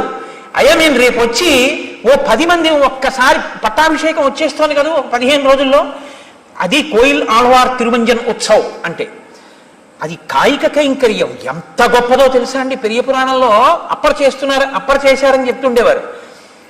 దానికోసం వచ్చింది కోయిల్ ఆళ్వార్ తిరుమంజన్ అన్నది. ఇప్పుడు అదేదో టికెట్ చేసేశారనుకోండి వేరే విషయం. అసలు స్వయంగా చెయ్యాలి మనిషి. ఎందుకంటే మీకు ఆలయంలో చేసేటటువంటివి కొన్ని ఉంటాయి, మీరు చేసుకునేవి కొన్ని ఉంటాయి. మీరు కొన్ని చేయడం కుదరదు, మీరు అలా దర్శనాలు చేయలేరు. బంగారు కవచం కట్టకుండగా రాముణ్ణి చూడాలనుకున్నారనుకోండి, మీ ఇంట్లో మీరు కట్టడం కుదరదు. ఎందుకంటే మీరు అంగుష్టమాత్ర విగ్రహాన్నే పూజ చేయాలి. అంగుష్టమాత్ర విగ్రహానికి కవచం ఎలా కడతారు? ఇప్పుడు బంగారు కవచం కట్టిన రాముణ్ణి చూడాలి అంటే ఒక్క దేవాలయంలో ఉన్న స్వామి బంగారు కవచం కట్టుకుంటేనే మీరు చూడాలి. చందన చర్చితుణ్ణి చూడాలి అంటే ఇక్కడ చూడాలి. మీ ఇంట్లో అంగుష్టమాత్రమూర్తికి చందనం రాస్తే ఆ సోయగం రాదు. అలాగే మీ జీవితంలో ఈశ్వరుడు మీకు ఇచ్చిన బలాన్ని ఈశ్వరుడికి ఉపయోగించాలి అంటే గొప్ప గొప్ప ఉత్సవాలు వస్తాయి. ఏదో శారదా నవరాత్రులు, శ్రీరామ పట్టాభిషేకం ఇలాంటివి వచ్చినప్పుడు ఎవరో చేయడం కాదు, భక్తులు చేసుకోవాలి. వచ్చి దేవాలయంలో తన ఇంటిని ఎలా చూసుకుంటాడో దేవాలయాన్ని అలా చూసుకోవాలి. అయ్యా వచ్చే ఆదివారం నాడు మేమందరం వచ్చి దేవాలయం అంతా తుడిచేస్తున్నాం, దులిపేస్తున్నాం అంటే నేను గొప్పకి చెప్పాను అనుకోకండి. మాకు కాకినాడ అయ్యప్ప స్వామి దేవాలయ ప్రాంగణం చాలా పెద్ద ప్రాంగణం, హరిప్రసాద్ గారికి తెలుసు. మేము పెద్ద పెద్ద ఉత్సవాలు చేసే ముందు మేమెవ్వరం కూడా కార్మికుల్ని పెట్టి ఈ పనులు చేయించాం. మేము రేపు కోయిల్ ఆళ్వార్ తిరువంజన్ ఉత్సవ్ అని అట్టపెట్టి అక్కడ పెడతాం. 10 రూపాయల కన్నా ఎవరు వెయ్యొద్దని చెప్తాం. అందరూ తలో 10 రూపాయలు అందులో వేస్తారు. ఈ డబ్బంతా పెట్టి ముందు రోజు సాయంకాలం మా గోపాలకృష్ణ గారు చీపుళ్ళు, చాట్లు, ఆ సామాను తోమేటటువంటి పిండి, ఆ తర్వాత బూజుల కర్రలు ఇవన్నీ తెప్పిస్తారు. నా భార్య ఇంకా కొంతమంది ఆడవాళ్ళు కలిసి దేవాలయంలో వంట చేస్తారు. ఒక్క పప్పు, ఒక్క కూర, ఒక్క పచ్చడి. అందరం ఏం చేస్తాం అంటే తెల్లవారేటప్పటికీ మాసిపోయిన బట్టలు కట్టుకుని తలపాగాలు చుట్టేసుకుని వచ్చి కూర్చుంటారు మగవాళ్ళు, ఆడవాళ్ళు. కొంచెం పెద్దవాళ్ళు అయితే అమ్మ మీరు దీపపు సమ్మెలన్నీ తోమేయండి, అర్చన పాత్రలన్నీ తోమేయండి, పీతాంబరం పెట్టి మెరిసిపోయేటట్టు సిద్ధం చేసేయండి. పెద్ద ఆడవాళ్ళకి వేసేస్తాం. అమ్మ కొంచెం ఓపిక ఉన్నవాళ్ళు మీరు దేవాలయం అంతా కడిగేసేయండి బ్లీచింగ్ వేసి. ఓపికన్న మగవాళ్ళు ఆలయ శిఖరాలు ఎక్కి ఆలయ శిఖరాలన్నీ శుభ్రంగా మీరు దులిపేసేయండి. వానరాలు ఎలా ఎక్కేస్తాయో అలా 8 అయ్యేటప్పటికీ ఎక్కేస్తారు దేవాలయ ప్రాంగణం అంతా. మొత్తం 100 నుంచి 150 మంది సత్సంగ కార్యకర్తలు, ఒక్కొక్కసారి 200 కూడా దాటిపోతుంటారు. మధ్యాహ్నం అయ్యేటప్పటికీ ఆలయ ప్రాంగణం అంతా ఎలా ఉంటుందంటే ఒక బూజు కనపడదు. మొత్తం ఆలయం అంతా శుభ్రం చేసి అన్నీ తోమేస్తారు. అందరూ స్నానాలు చేసేసి పొడి బట్ట కట్టుకుని వచ్చేస్తారు. మా గోపాలకృష్ణ గారు అందరికీ కూడా చక్కగా పప్పన్నం, కూర అన్నం, ఒక్క పచ్చడి, పెరుగు వేసి పెట్టేస్తారు. అందరం కలిసి ఈశ్వర సేవకులం. గురువు గారు లేరు, శిష్యుడు లేడు, గొప్పతనాల్లో తక్కువలు లేవు. అందరం కూర్చుని సహపంక్తి భోజనం. ఇవాళ ఈశ్వర సేవ చేసుకున్నాం మనం. అందరం కలిసి భోజనం చేసి అందరం కలిసి ఇంటికి వెళ్ళిపోయి విశ్రాంతి తీసుకుంటాం. ప్రతి 4 నెలలకో 5 నెలలకో మా దేవాలయాన్ని మేమే శుభ్రం చేసుకుంటాం. దేవాలయాన్ని ఎవ్వరిని శుభ్రం చేయడానికి మేము ఇవ్వం, మేమే చేస్తాం. కాయిక కైంకర్యం కింద ఆలయాన్ని శుభ్రం చేసుకుంటాం. నేను కూడా అన్నానని గొప్ప కనుకోకండి. నేను కూడా తలపాగా కట్టుకుని అమ్మవారి దేవాలయాన్ని శుభ్రం చేస్తుంటాను. ఇప్పుడు నాకు అదొక చాలా ప్రీతి, పరాశక్తి దేవాలయం అంటే. అందుకని అమ్మవారి దేవాలయం కడగడం, తొడవడం అవన్నీ చేస్తుంటాను. చిన్న చిన్న పిల్లల దగ్గర నుంచి వచ్చి చేస్తారు. అది చేసుకోవాలి. ఈశ్వర సేవయందు ఆ సంతోషం ఉండాలి. అంతేగాని నేనింత మొనగాన్ని నీ చేయడమా అనకూడదు. ఈశ్వర సేవ చేయడం అంటే పొంగిపోవాలన్నమాట. దానికి కోయిలాళ్వార్ తిరువంజన్ అని పేరు. కాయిక కైంకర్యం చెయ్యాలి. అయా పట్టాభిషేకం వస్తోంది, రామచంద్రమూర్తి పట్టాభిషేకం 2 వారాల్లో, ఒక ఆదివారం హరిప్రసాద్ గారు బూజుల కర్రలు తెప్పించండి, మీ డబ్బులతో వద్దు, అట్టపెట్టి పెట్టండి. రూపాయి, 2 రూపాయలు, 5 రూపాయలు మేము వేస్తాం. 10 రూపాయల కన్నా మించకుండా చీపుళ్ళు అవి అన్నీ తెప్పించండి, మేము దులిపేస్తాం. ఓ పూటొచ్చి అందరూ దులిపేసి అందరం కూర్చుని చక్కగా రామనామ సంకీర్తనం వినపడుతుంటే అందరం కడుపు నిండా భోజనం చేసి వెళ్ళిపోవాలి. ఎంత ధన్యత అండి అది. నిజంగా పొంగిపోతారు సీతారాములు. నా పట్టాభిషేకానికి ఎలా చేశారో చూడు సీతా పిల్లలని. అంటే మిమ్మల్ని చెయ్యమని నేను ఇప్పుడేం ప్రతిపాదన చెయ్యట్లేదు, ఎందుకంటే అది ఒక ఉత్సాహంతో కూడిన విషయము అని నేను ప్రతిపాదన చేశాను అంతే. నా ఉద్దేశం ఇప్పుడు అలా ఏదో మీతో చేయించే ప్రతిపాదన నేను పెట్టాను అని మీరు అనుకోవద్దు. కాబట్టి ఆయన వినయం కలిగినటువంటి వాడు. నా స్థాయికి పనిచేయడమా అని ఆలోచించరు. అందరూ అన్ని పనులు చేస్తున్నారుగా, హనుమా మరి నువ్వేం చేస్తావు అన్నారు. అంటే స్వామి ప్రభువు ఆవలించినప్పుడు తనకి తాను చిటికేసుకోకూడదు, చిటిక వేయకుండా ఆవలించకూడదు. కాబట్టి మీరు ఆవలిస్తే చిటికేస్తానన్నారు. ఆవలింత ఎప్పుడు వస్తుంది? నిద్రపోయే ముందు వస్తుంది. కాబట్టి నువ్వు నిద్రపోయే వరకు నీ కాళ్ళ దగ్గర ఉంటాను. మిగిలిన వాళ్ళు ఏం చేస్తారు? బయట పని చేసుకుని వెళ్ళిపోతారు. నీవు ఎప్పుడు ఆవలిస్తావో. కాబట్టి అన్నం తింటున్నా, పడుకున్నా నేను ఆ పక్కనే కూర్చుంటాను. ఇంకా మా తల్లి జనకాత్మజ బొత్తిగా హనుమా ఇంకా కూర్చుంటే ఎలాగా? స్వామితో కలిసి ఏకాంత శయనంలో నేను ఉండాలి కదా అంటే వెళ్ళాలంతే. అప్పటి వరకు నీ పక్కనే కూర్చుంటా. ఏమో ఎప్పుడు ఆవలింత వస్తుందో చిటికేస్తాను. కాబట్టి ఇప్పుడు ఆయన స్థాయి చూసుకున్నారా? రామచంద్రమూర్తి దగ్గరికి చేరడానికి అది పనికొచ్చింది బాగా. స్థాయి చూసుకుని ఈశ్వర సేవ చేయకూడదు. నేను అంత ఉద్యోగస్తుండండి, నీ మోహం ఈశ్వరుడు ఇస్తే వచ్చింది అది. నేను ఇంత పండితుండండి, ఈశ్వరుడు పలికిస్తే పలికావు. నేను ఇంత ఐశ్వర్యవంతుండండి, ఈశ్వరుడు ఇస్తే అనుభవిస్తున్నావు. ఏమిటవన్నీ ఈశ్వరుడు ఇచ్చిన విభూతులు. ఇన్ని ఉండి స్వామి నేను నీ కింకరుణ్ణి, ఏది బూజుల కర్ర పట్టుకున్న ఆలయాన్ని దులుపు.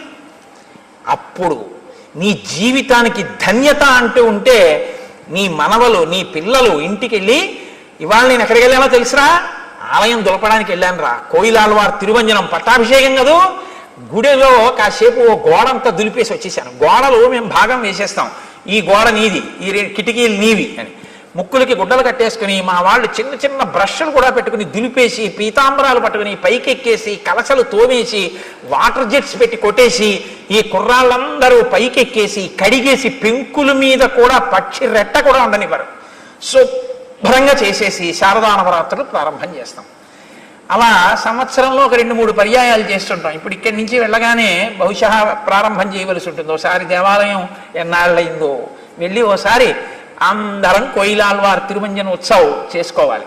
అదో సంతోషం. ఆ చేయడంలో ఎంత ఆనందంగా ఉంటుందో తెలుసా అండి. ఆ చేసి అందరం కూర్చుని భోజనం చేయడంలో ఎంత సంతోషమో, తల్లి తండ్రి బిడ్డలు తిన్నట్టు ఉంటుంది.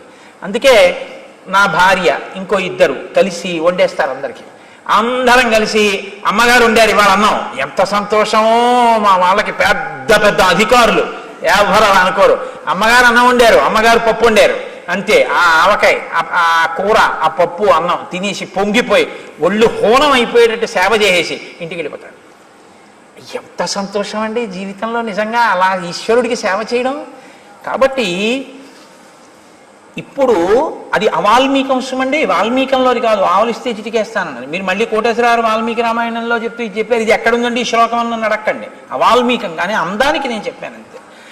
కాబట్టి హనుమ, నీవు కేసరి యొక్క ఔరసపుత్రుడివి, వాయుదేవుని యొక్క అంశతో జన్మించినటువంటి వాడివి, స్వచ్ఛంద మరణాన్ని వరంగా పొందిన వాడివి, ఇంత శక్తి కలిగిన వాడివి. సత్తం కేసరిణ పుత్ర క్షేత్రజో భీమ విక్రమ మారుత సౌరస పుత్ర తేజసా చాపితత్సమ. వాయుదేవుని యొక్క ఔరసపుత్రుడివి, కేసరి అంజనాదేవుల యొక్క కుమారుడివి, పుట్టుకతోనే ఇంత బలపరాక్రమములను పొందినవాడివి, కారణజన్ముడివి. మహానుభావ, నువ్వు ఈ కార్యం చెయ్యద్దా? ఏమి నువ్వు బలవంతుడవేగా, నువ్వెందుకు చెయ్యవు అంటావేమో. త్రివిక్రమే మయా తాత శశైలవనకానన త్రిసప్తకృత్వ పృథివీ పరిక్రాంత ప్రదక్షిణం. ఒకానొకప్పుడు త్రివిక్రమావతారంతో వామనమూర్తి 3 అడుగులతో ఈ బ్రహ్మాండాన్నంతటినీ కొలిచేస్తే నేను ఆయనకి 21 మార్లు ప్రదక్షిణం చేశాను. నాకు ఓపిక ఉన్నప్పుడు నేను చెయ్యగలిగింది నేను చేసి పెట్టాను. నువ్వు చేస్తే కదా నీకు ఇంకోటికి చెప్పే అధికారం. నువ్వు చెప్పడమే తప్ప నువ్వు చేయకపోతే ఇంకోసారి చెప్పే అధికారం నీకుండదు. నువ్వు ఒకరికి చెప్పింది ఒకరు చేస్తుంటే నువ్వు కూడా చేసి వెళ్ళాలి. అప్పుడే నీకు మళ్ళీ చెప్పే అధికారం నీకు నిలబడుతుంది తప్ప నేను ఎప్పుడూ చెప్పడమే తప్పండి నేను చేయడం ఏమిటంటే అనకూడదు. నువ్వు చెప్పే అధికారం నిలబెట్టుకోవాలంటే నువ్వు చెయ్యాలి. నువ్వు 10 మందిని గంధం తీయమని చెప్తే నువ్వు ఉత్తరీయం తీసేసి నువ్వు చొక్కా బనీ నిప్పేసి కాస్త గంధం తీసి వెళ్ళాలి. అంతేగాని చెప్పడానికి పనికి వచ్చింది నువ్వు చేయడానికి పనికి రాకపోతే ఇంకా వాళ్ళు ఎందుకు చేస్తారు? అదే నమ్మకం లేని ప్రవచనం అంటే అది రావణ బుద్ధి. రామబుద్ధి అయితే తను చెప్పింది తాను ఆచరించారు. కాబట్టి తథాచౌషధయో స్వాభి సంచితా దేవశాసనాత్ నిష్పన్నం అమృతం యాభి తదాసీన్నో మహత్ఫలం. ఒకానొకప్పుడు దేవదానవులు అమృతోత్పాదన చేయడం కోసమని క్షీరసాగర మథనం చేస్తుంటే నేను ఓషధులను తెచ్చి ఆ క్షీరసాగరంలో వేశాను. ఆనాడు నేను చెయ్యగలిగింది చేశాను. ఇప్పుడు నేను ఎగరలేను 100 యోజనాలు. స ఇదానీం అహం వృద్ధ పరిహీన పరాక్రమ సాంప్రతం కాలమస్మాకం భవాన్ సర్వగుణాన్విత. నాకు ఇప్పుడు ఆ ఓపిక లేదు, వృద్ధుడనైపోయాను. కాబట్టి 100 యోజనములు ఎగరలేను. ఉత్తిష్టారిషార్దూల లంఘయస్వ అహార్ణవం పరాహి సర్వభూతానాం హనుమన్యా గతిస్తవ. నాయనా హనుమ, ఇంత బలపరాక్రమములున్నవాడివి, ఇంత తేజస్సున్నవాడివి, ఇంత శాస్త్ర విశారదుడివి, వానర జాతి పరుగు ప్రతిష్టలు రామకార్యం నీ చేతిలో ఉన్నాయి. నీవలా కూర్చుంటే ఎలాగయ్యా? ఒక్కసారి నీ బలాన్ని జ్ఞాపకం తెచ్చుకో, ఒక్కసారి ఆ తేజస్సుని పుంజుకో, ఒక్కసారి పెరిగి 100 యోజనములు గడచి బయలుదేరు. నీ యొక్క గమన శక్తి ఎటువంటిదో, నీ వేగం ఎటువంటిదో అటువంటి శక్తి ఈ భూతములలో ఏ ప్రాణికి లేదు. ఈ మాట చెప్పగానే విన్నారట హనుమ. కూర్చున్నవారు ఒక్కసారి లేచారు. సంస్తూయమానో హనుమాన్ వ్యవర్ధత మహాబల సమావిద్య చలాంగూలం హర్షాక్షబలమీవాన్. ఒక్కసారి అపారమైన సంతోషాన్ని పొందారట. అంటే శాప విమోచనం అయిపోయింది. తన బలం తనకి జ్ఞాపకం వచ్చింది. తానెంత బలవంతుడో తను తెలుసుకున్నాడు. ఒక్కసారి ఆ తోకని చేత్తో పట్టుకుని పైకి తీసి ఒక్క దులుపు దులిపారట ఆ సంతోషంతో. తస్య సంస్తూయమానస్య వృద్ధైర్వానరపుంగవై తేజసా పూర్యమానస్య రూపమాసీదనుత్తమం.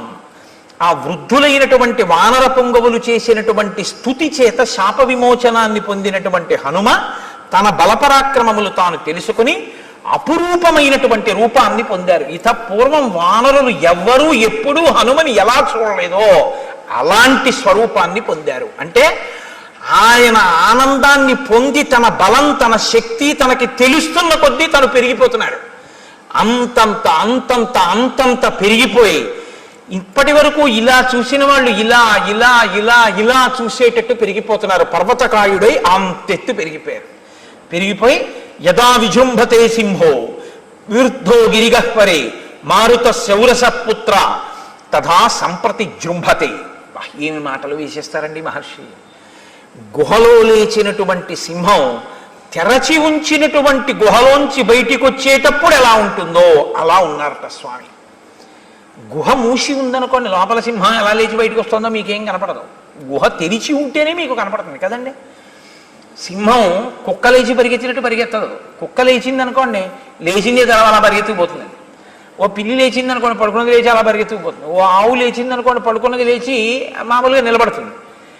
సింహం లేస్తే అలా ఉండదు.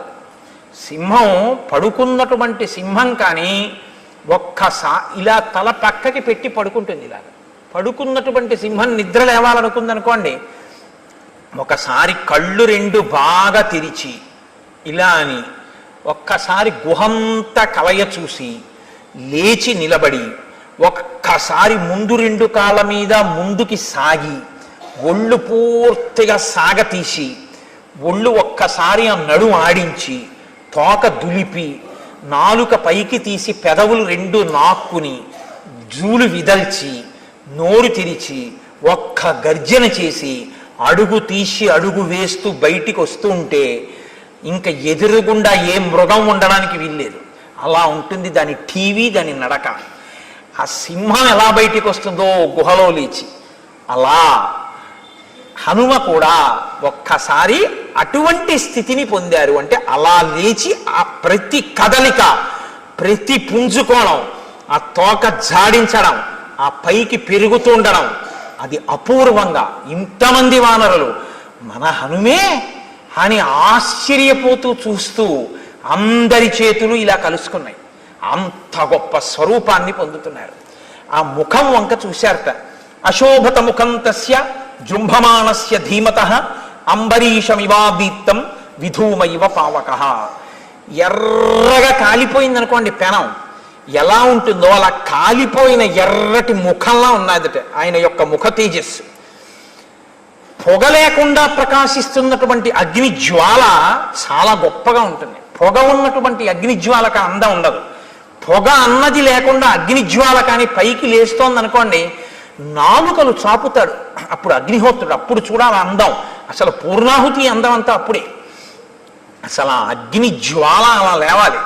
అంతెత్తు లేచి నాలుకలతో అందుకుంటాడు పూర్ణాహుతితో ఆయన. అంటే ఇలా నిలబడదు శిఖ, అగ్నిశిఖ నిలబడకుండా ఒక్కొక్కసారి. అందుకే పూర్ణాహుతి చేసేటప్పుడు పెద్ద అరటి దొప్ప వాడతారు. అది చూడండి, ప్రాణి బాగా పొడుగ్గా నాలుక ఉన్నటువంటి ప్రాణులు ఏం చేస్తాయంటే అంత దూరంలో ఉన్నదాన్ని చటుక్క నాలుక చాపి పట్టుకుంటాయి. అలా పూర్ణాహుతి దగ్గరికి వచ్చేటప్పటికి ఆయనే నాలుకలు చాపుతాడు. కాబట్టి ఇలా ఉన్న అగ్నిశిఖ ఇలా ఇలా ఊగుతుంది. ఊగి నాలుకలు చాపి పుచ్చుకుంటున్నాడా ఆ ఆజ్యధారని అన్నట్టుంటాడు. అలా పొగ లేకుండా పెరిగినటువంటి తేజస్సు ఎలా ఉంటుందో అలా ఉన్నట్టంటే అలా నిలబడి దీపపు ఒత్తి కాలినట్టు కాలడం కాదు, నాలుకలు కదుపుతూ అటు ఇటు ఊగుతున్న అగ్ని శిఖ ఎలా ఉంటుందో అలా ఊగుతోంది. అంటే ఇలా ఇలా శిరకంపనం చేసి ఇలా చూస్తూ ఇలా పెరిగిపోతున్నారు ఆయన. అంత పెరిగిపోతుంటే అభివాద్య హరీన్ వృద్ధాన్ హనుమాన్ ఇదమబ్రవీత్.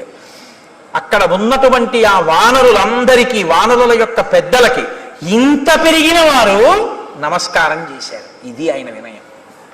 ఒక్క నమస్కారం చేసి అక్కడ ఉన్న పెద్దలందరికీ తను చెప్తున్నారు, అరుజత్ పర్వతాగ్రాణి హుతాశన సఖోనిల బలవాన్ అప్రమేయశ్చ వాయురాకాశగోచర తస్యాహం శీఘ్రవేగస్య శీఘ్రగస్య మహాత్మనః మారుతస్యౌరస పుత్రః ప్లవనే నాస్తి మత్సమః ఉత్సహేయం హి విస్తీర్ణం ఆలిఖంతమివాంబరం మేరుం గిరిమసంగేన పరిగంతుం సహస్రశః బాహువేగ ప్రమున్నేన సాగరేణాహముత్సహే సమాప్లావయితుం లోకం సపర్వత నదీ హ్రదం మమోరుజంఘవేగేన భవిష్యతి సముద్ధితః సముద్ధిత మహాగ్రాహః సముద్రో వరుణాలయః పన్నగాశన ఆకాశే పతంతం పక్షిసేవిత వైనతేయమహం శక్తః పరిగంతుం సహస్రశః ఉదయాత్ ప్రస్థితం వాపి జ్వలంతం రశ్మిమాలినం అనంతమితమాదిత్యం అభిగంతుం సముత్సహే తతో భూమిం అసంస్పృశ్య పునరాగంతుముత్సహే ప్రవేగేనైవ మహతా భీమేన ప్లవగర్షభాః పర్వతాంశ్చూర్ణయిష్యామి ప్లవమాన ప్లవంగమాః హరిష్యాం యూరువేగేన ప్లవమానో మహార్ణవం లతానాం వివిధం పుష్పం పాదపానాం చ సర్వశః అనుయాస్యంతి మామద్య ప్లవమానం విహాయస భవిష్యతి హిమే పంథాః స్వాతేః పంథా ఇవాంబరే అహం ద్రక్ష్యామి వైదేహీం ప్రమోదధ్వం ప్లవంగమాః. ఆయన ప్రతిజ్ఞ చేస్తున్నారు. ఆ వానరులందరి వంక చూసి, నేను నా యొక్క బలం ఎటువంటిదో మీకందరికీ చెప్తున్నాను వినండి. ఇది గొప్పకి చెప్తున్నది కాదు. నా బలం ఎటువంటిదో, నా తేజస్సు ఎటువంటిదో మీరు తెలుసుకుంటే మీకు నేను సీతమ్మ తల్లి దర్శనం చేసి వస్తాను, మీ ప్రాణముల గురించి మీకు భయం లేదన్న విషయం తెలుస్తుంది. నేను ఈ పర్వతముల యొక్క శిఖరములన్నిటినీ కూడా నా వక్షస్థలంతో కొట్టి చూర్ణం చేసేయగలను. అపారమైనటువంటి తేజస్సుతో ఆకాశాన్ని చుంబిస్తోందా అన్నట్టుగా పెరిగినటువంటి మేరు పర్వతానికి ఆగకుండా అపార వేగంతో కొన్ని వేల మార్లు ప్రదక్షిణం చెయ్యగలను. ఆకాశంలో అపారమైన వేగంతో వచ్చినటువంటి వైనుతేయుడైన గరుత్మంతుడు సముద్రంలో ఉన్న పాములను అపహరించి తీసుకుని వెళ్ళిపోతుండగా ఆ గరుత్మంతుడికి కొన్ని వేల పర్యాయములు ప్రదక్షిణం చెయ్యగలను. నేను ఈ సముద్రం నుంచి ఎగిరి వెళ్ళిపోతున్నప్పుడు నా తొడల వేగం చేత ఈ సముద్రంలో ఉన్న జలరాశి చాప చుట్టినట్టు పైకి లేచిపోతే సముద్రం లోపల ఉండేటటువంటి జలచరములన్నీ మీ కంటికి కనపడతాయి. అంత వేగంతో ఈ సముద్రాన్ని చాప చుట్టగలను. ఈ భూమండలం మీద నదులన్నిటినీ సముద్రంలో కలిపి, సముద్ర జలాల్ని నదీ జలాల్ని కలిపి తీసుకొచ్చి భూమి మీద పోసి ఈ భూమిని సముద్రంలో కలిపేయగలను. ఎన్ని పర్వతాలున్నాయో అన్ని పర్వతాల మీదకెక్కి నేను ఆనంద తాండవం చేసి వాటిని పిండి ముద్దలుగా చేసి భూమితో సమానంగా చూర్ణం చేసేయగలను. నేను ఈ సముద్రం మీద ఎగురుతున్నప్పుడు సముద్రాన్నంతటినీ కూడా అల్లకల్లోలం చేయగలను.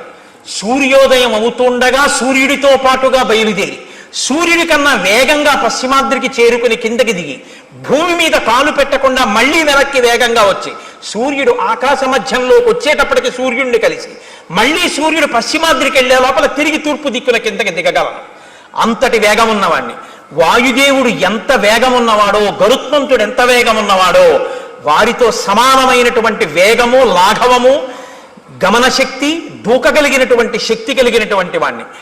నేను ఇక్కడ నుంచి బయలుదేరి సముద్రం మీదుగా ఎగిరి వెళ్ళిపోతుంటే కొన్ని వేల సంవత్సరముల నుంచి ఈ పర్వతాల మీద పెరిగినటువంటి కూకటి వేళ్లతో ఉన్నటువంటి చెట్లని పెకల్చిన తొడల వేగానికి నాతో పాటు సముద్రం మీదుగా తీసుకుని పోయి విడిచిపెట్టగలను. నాతో పాటు తీగలు, లతలు, పువ్వులు, చెట్లు ఎగిరి వచ్చేస్తాయి. ఏకకాలమునందు కొన్ని వేల మందిని మర్దించగలను. నేను అదృశ్యమై పైన ఆకాశంలో వెళ్ళిపోతుంటే కింద నిలబడి సమస్త ప్రాణులు నా యొక్క గమన శక్తిని చూడగలవు. నేను ఇది గొప్పకి చెప్పడం కాదు, నేను వెడుతుండగా సమస్త భూతములు చూస్తాయి నా యొక్క గమనాన్ని. నా గమన శక్తి అలా ఉంటుంది. ఇంతమంది చూస్తుండగా ఎగురుతాను. నేను ప్రయాణం చేస్తుంటే ఆకాశాన్ని నేను తాగేస్తున్నానా అన్నట్టు ఉంటుంది. అలా బయలుదేరి వెడతాను.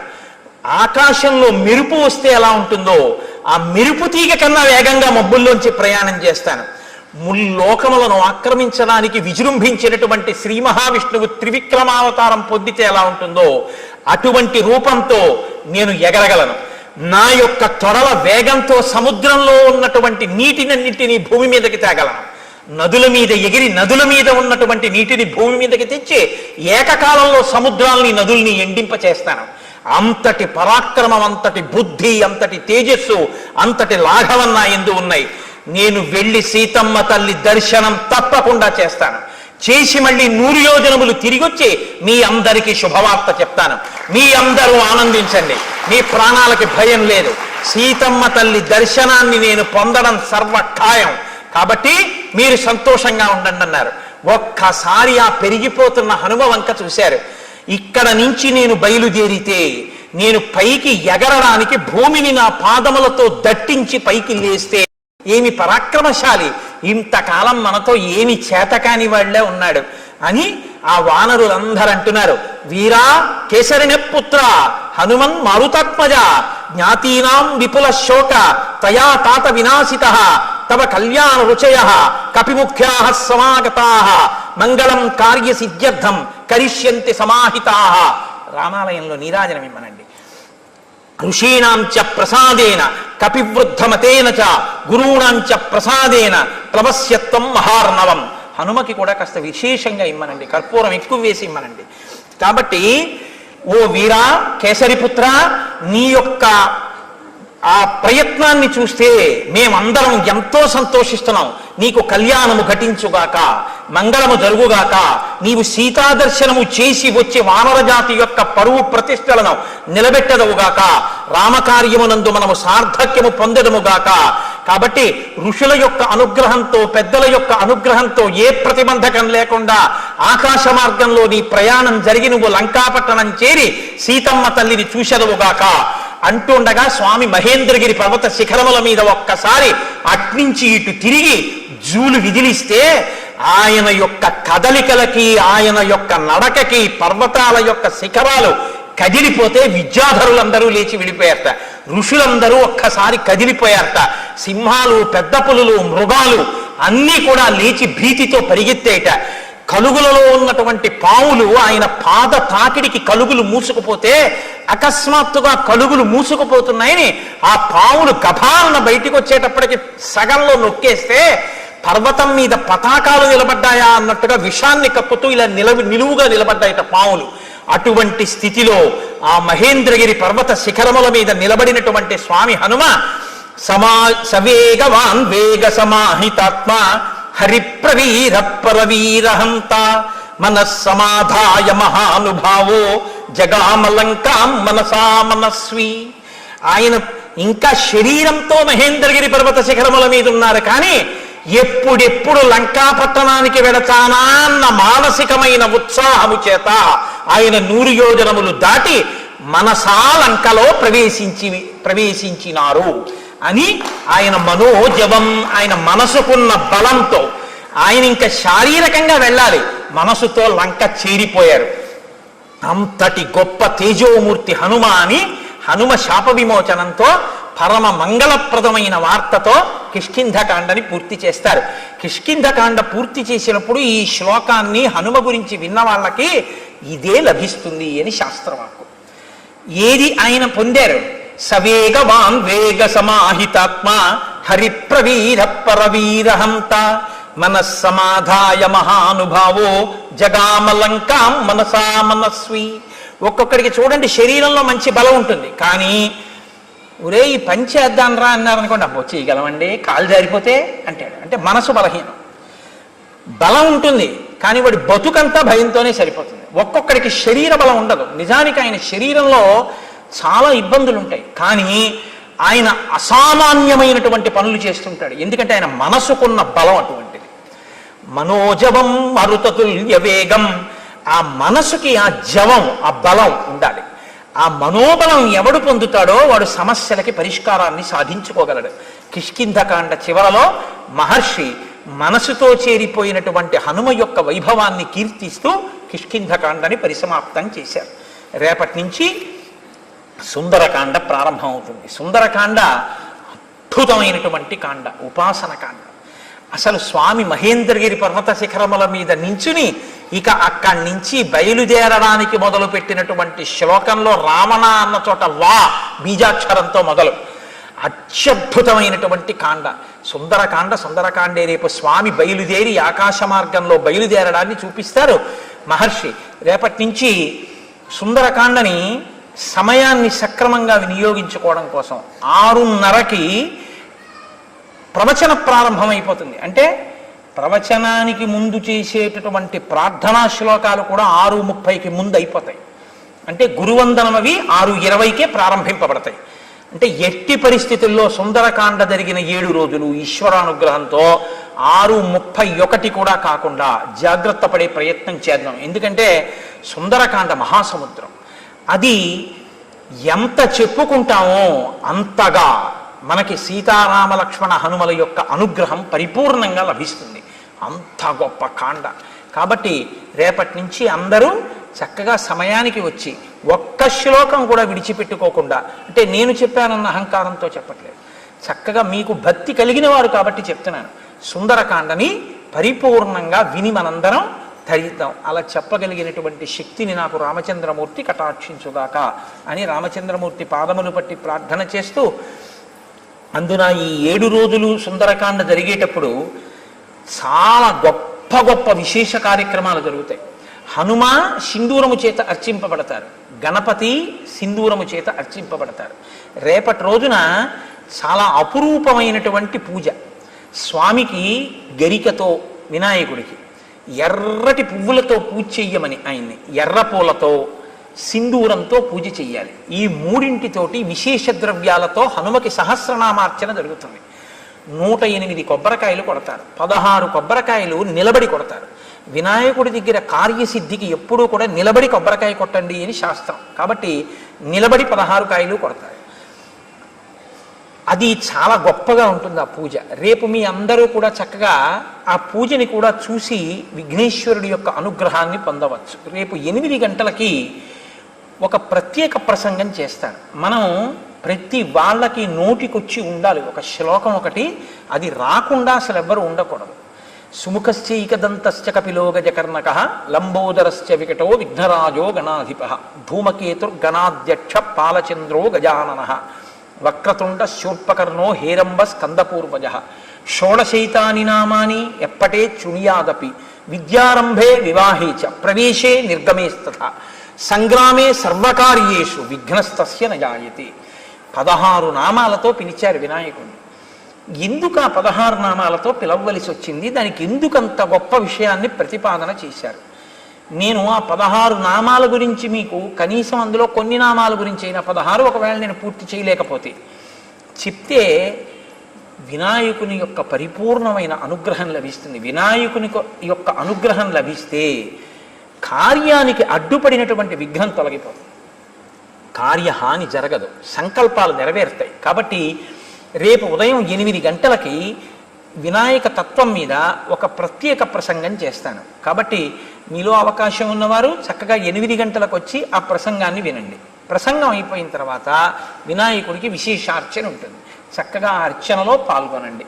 మనందరం రోజు రామనామం చెప్తున్నాం, కానీ ఇవాళ ప్రత్యేకించి రామనామాన్ని విడిచిపెట్టవద్దు. ఎందుకంటే కిష్కింధకాండ పూర్తి చేసి స్వామి హనుమకి శాప విమోచనం జరిగి సంతోషంగా ఉన్నారు కనుక రామనామం యొక్క కీర్తన ఎంతో ఆనందదాయకం అవుతుంది. కాబట్టి ఇవాళ నైమిత్తిక తిథి, చాలా గొప్ప తిథి, నృసింహ జయంతి కనుక మీతో నేను ప్రతిపాదన చేసినట్టుగా 11 మార్లు ఇది చెప్పిన తరువాత మనం విష్ణు సహస్రనామ స్తోత్రాన్ని, లక్ష్మీ అష్టోత్తరాన్ని పఠించి ప్రసాదం స్వీకరించి చందన చర్చితుడైనటువంటి స్వామి దర్శనం చేసుకుని తరించి పెడదాం. ఆయన చల్లబడతాడు. ఇవాళ చందనం తగిలితే చల్లబడిన మూర్తిని చూస్తే మన మనసులు చల్లబడతాయి. అంటే మన కోరికలు తీరుతాయి అని. ఏవి మన కోరికలు తీరితే మంచిదో ఈశ్వరుడు తీరుస్తాడు తప్ప నేను అమెరికా అధ్యక్షుడిని అయిపోవాలని చూశానంటే అవలేదేమని నన్ను అడగద్దు. తెలిసిందా? దారి నుంటిగా నడచు వారికి తోడు నీడే రామనామము, గౌరికిది ఉపదేశ నామము, కమలజుడు జపించు నామము, వాదభేదాతీతమగు వైరాగ్యమే శ్రీరామనామము, భక్తితో భజించు వారికి ముక్తి నొసగును రామనామము. భగవదర్పిత కర్మ పరులకు పట్టుబడు శ్రీరామనామము.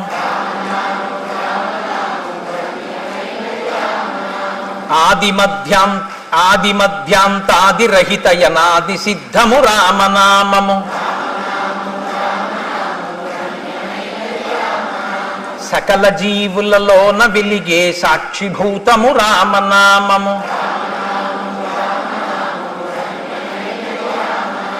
జన్మ మృత్యు జరాది వ్యాధుల చక్కబరుచును రామనామము.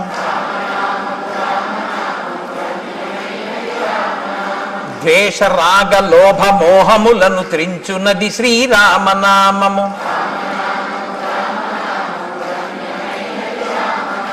ఆంజనేయుని వంటి భక్తులకాశ్రయము శ్రీరామనామము. సృష్టి స్థితి లయ కారణం బగు సూక్ష్మ రూపము రామనామము.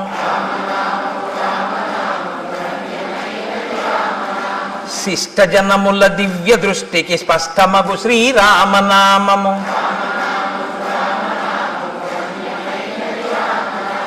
సాంఖ్యమిరిగెడి తత్వ విధులకు సాధనము శ్రీరామనామము.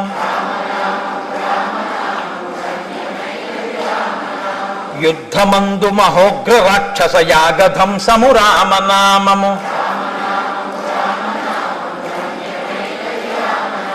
రాకడయు పోకడయు లేనిది రమ్యమైనది రామనామము.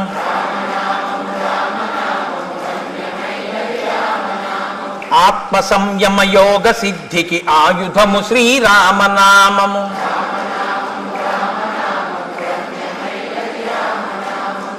మీ అందరి దగ్గర విష్ణు సహస్రనామ స్తోత్రం పుస్తకాలు ఉన్నాయి, కానీ ఒకటి గమనించండి, విష్ణు సహస్రనామ స్తోత్రాన్ని ఇన్ని మార్లు పారాయణ చేస్తాను అని సంకల్పం చేస్తే పూర్వోత్తర పీఠికలు చదవాలి తప్పకుండా.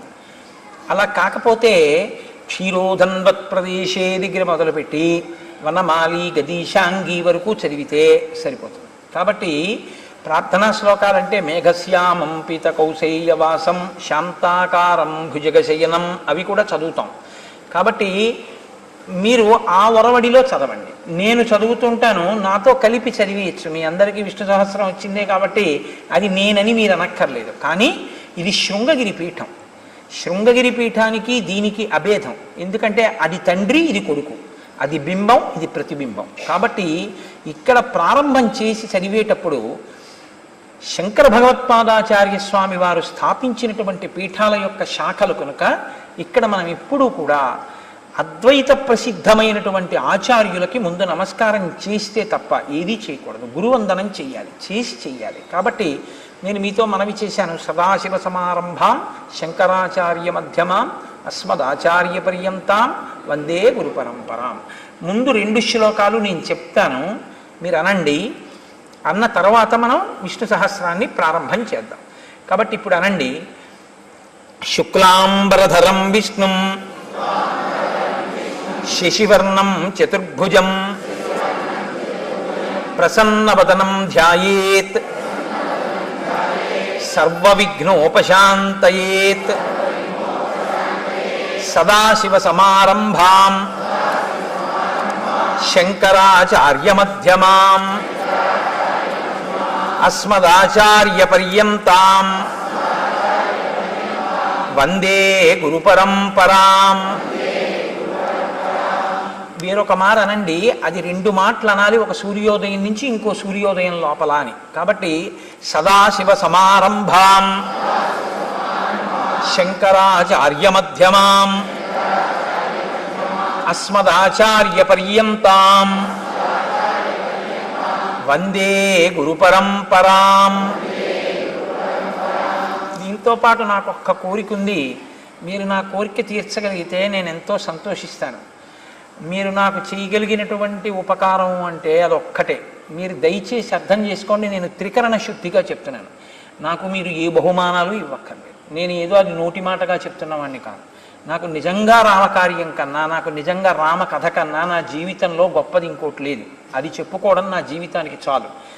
నాకు మీరు ఏదైనా ఉపకారం చెయ్యాలి అని అనుకుంటే నేను ఒకటి అడుగుతాను, మీరు అది చెయ్యండి. తోటకాచార్యకృతమైనటువంటి శంకరాచార్య స్వామి వారికి సంబంధించిన అష్టకం ఉంది. శంకరాచార్యుల వారి దేవాలయపు గోడ మీద ఉంటుంది. విదిత కిల్ల శాస్త్ర సుధా జల్లదే మహితోపనిషత్ కదితార్థ నిధే అంటూ ఎంత గొప్పగానో ఉంటుంది. అది పంచిపెట్టారా? ఇచ్చారా దాన్ని?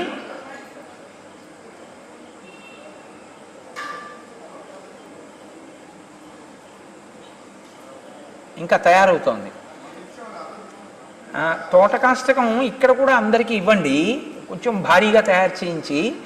ఆ తోటకాష్టకం మీ అందరికీ ఆ ప్రతులు అందుతాయమ్మా.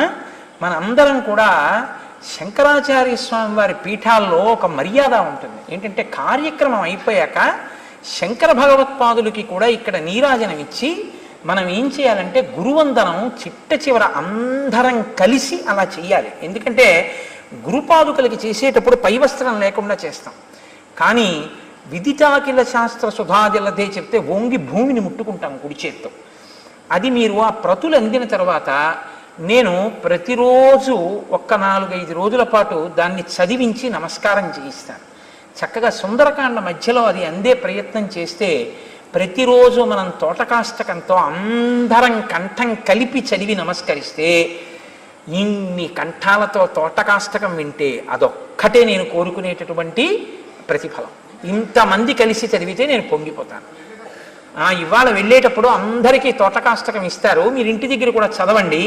నేను 1-2 రోజులు పోయిన తర్వాత ప్రతిరోజు ఆ తోటకాష్టకం చేయిస్తాను. ఇంకెంత, ఇంకొక 14 రోజులేగా. 14వ రోజు పట్టాభిషేక సర్గ కాబట్టి 13 రోజులు ఏ ప్రసంగం ఉండేది. కాబట్టి సుందరకాండ, యుద్ధకాండ 7, 6, 13, 14వ రోజున పట్టాభిషేకమే. కాబట్టి చక్కగా మనం ఈ కాలాన్ని సద్వినియోగం చేసుకుని శంకర భగవత్పాదులకి తోటకాష్టకంతో నమస్కరిద్దాం. ఇప్పుడు మంచిదే, ఇవాళ ఇస్తున్నారా? ఇప్పుడు స్వామి ప్రార్థనా శ్లోకాలు చెప్పండి, శాంత కలిపి చెప్పండి. అమ్మ తొందరపడిపోయి ఒకళ్ళు ముందుకి ఒకళ్ళు వెనక్కి అలా వద్దు. అన్ని కంఠాలు ఒక్క కంఠంలాగే వినపడాలి. బయట వినేవాళ్ళకి అనుష్టుప్ ఛందస్సు ఎలా చలాలో అలాగే చదవండి అంతే. శాంతాకారం భుజగశయనం పద్మనాభం సురేశం కంఠం కలిపి చెప్పేసేయండి.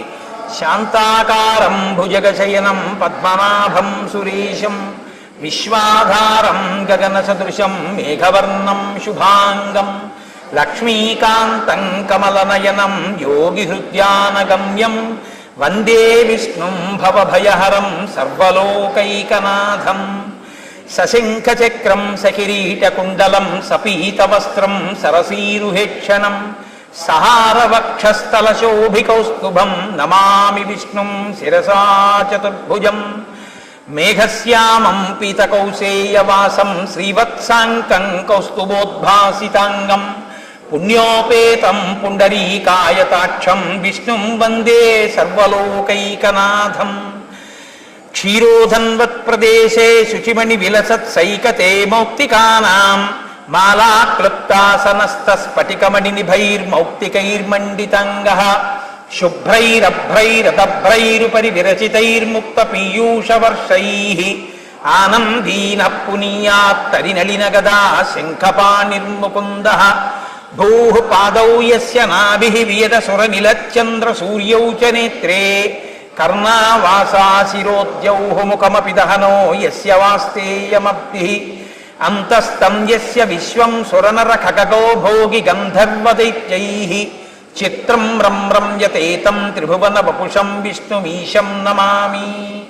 హరి ఓం.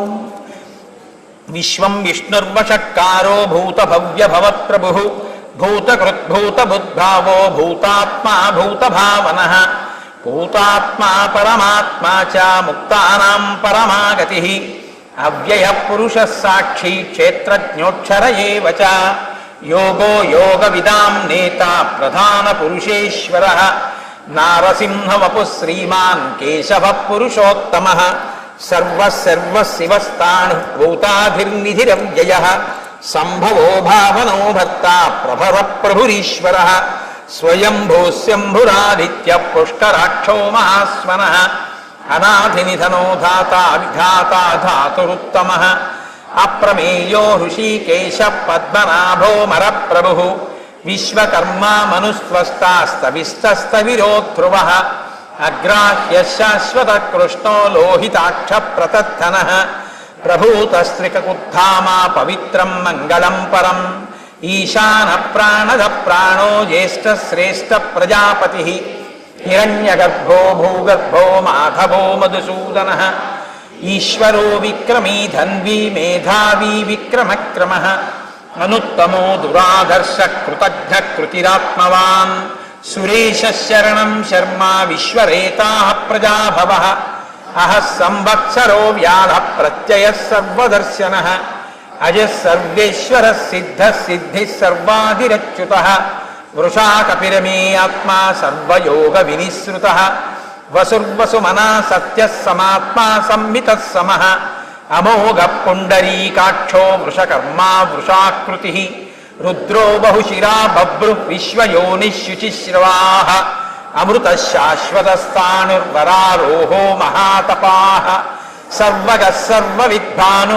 విశ్వక్సేనో జనార్దనః వేదో వేదవిదవ్యంగో వేదాంగో వేదవిత్కవిః లోకాధ్యక్ష సురాధ్యక్షో ధర్మాధ్యక్ష కృతాకృతః చతురాత్మా చతుర్వ్యూహః చతుర్దంష్ట్రశ్చతుర్భుజः భ్రాజిష్ణుర్భోజనం భోక్తా సహిష్ణుర్జగదాదిజः అనఘో విజయో జేతా విశ్వయోని పునర్వసుః ఉపేంద్రో వామన ప్రాంశుః అమోఘః శుచిరూర్జితः అతీంద్రః సంగ్రహः సర్గో ధృతాత్మా నియమో యమః వేద్యో వైద్యः సదా యోగీ వీరः మాధవో మధుః అతీంద్రియో మహామాయో మహోత్సాహో మహాబలః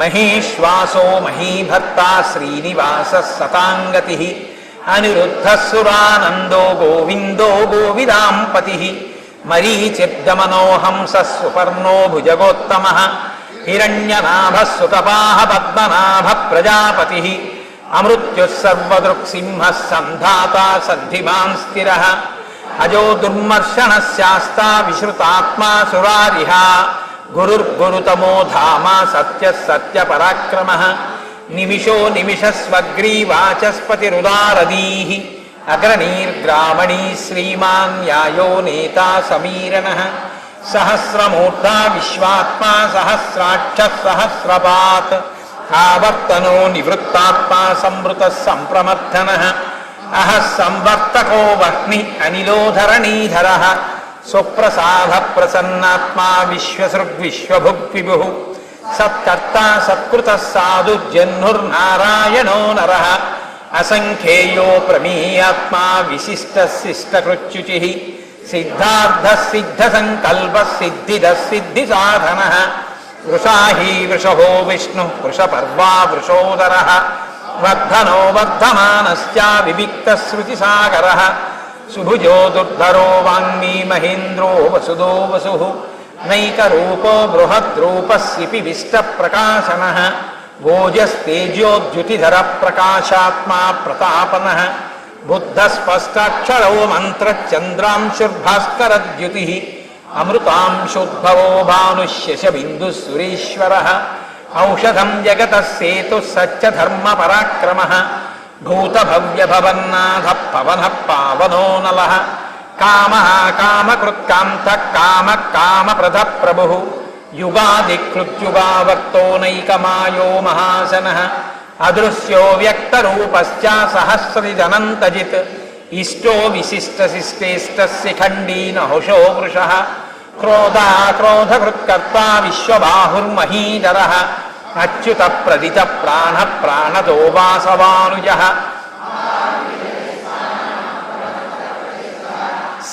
స్కందధరో ధుర్యో వరదో వాయువాహనః వాసుదేవో బృహద్భాను ఆదిదేవ పురందరః అశోకస్తారణస్తారశూరశౌరిర్జనీశ్వరः అనుకూలశతావక్త పద్మీ పద్మనిభేక్షణः పద్మనాభో అరవిందాక్ష పద్మగర్భశరీరభృత్ మహద్విబుద్ధో వృద్ధాత్మా మహాక్షో గరుడధ్వజः అతులశరభో భీమः సమయన్యో హవిర్హరిః సర్వలక్షణలక్షణ్యో లక్ష్మీవాన్ సమితింజయః ఇక్షరో రోహితో మార్గో హేతుర్దామోదరः సహః మహీధరో మహాభాగో వేగవానమితాశనః ఉద్భవక్షోభణో దేవ శ్రీగర్భ పరమేశ్వరः కరణం కారణం కర్తా వికర్తా గహనో గుహః వ్యవసాయో వ్యవస్థానః సంస్థానస్థానదో ధ్రువః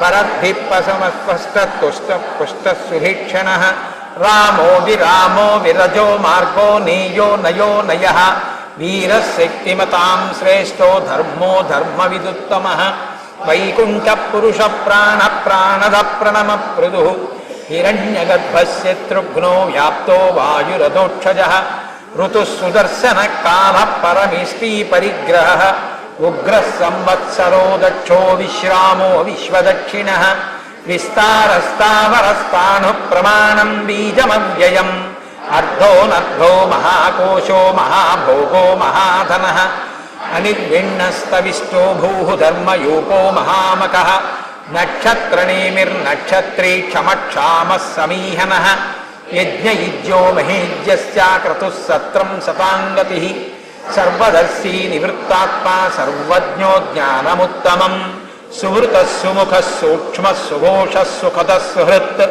మనోహరో జితక్రోధో వీరబాహుర్విదారణః స్వాపనస్వపశో వ్యాపీ నైకాత్మా నైకకర్మకృత్ వత్సరో వత్సలో వత్సీరత్నగర్భో ధనీశ్వరః ధర్మకృద్ధర్మకృద్ధర్మీ సదతక్షరమక్షరం అవిజ్ఞాత సహస్రాంశు విధాతా కృతలక్షణః గభస్తినేమి సత్వస్థ సింహో భూతమహేశ్వరః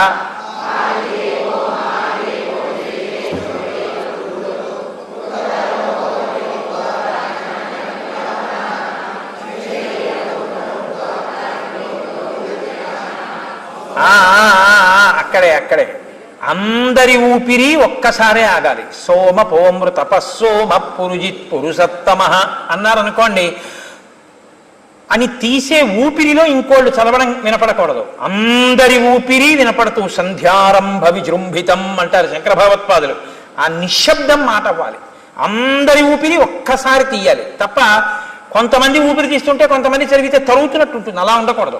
అందరి ఊపిరి వినపడాలంటే అక్కడ అందరికీ నిశ్శబ్దం రావాలి. అలా చదవాలి ఏకకంఠంతో. అంటే అది గుర్తు. నిశ్శబ్దంలో కొంతమంది చదువుతున్నారంటే చెక్ చేసుకోవాలి, వాళ్ళని వాళ్ళు ఆప్ చేసుకోవాలని గుర్తు.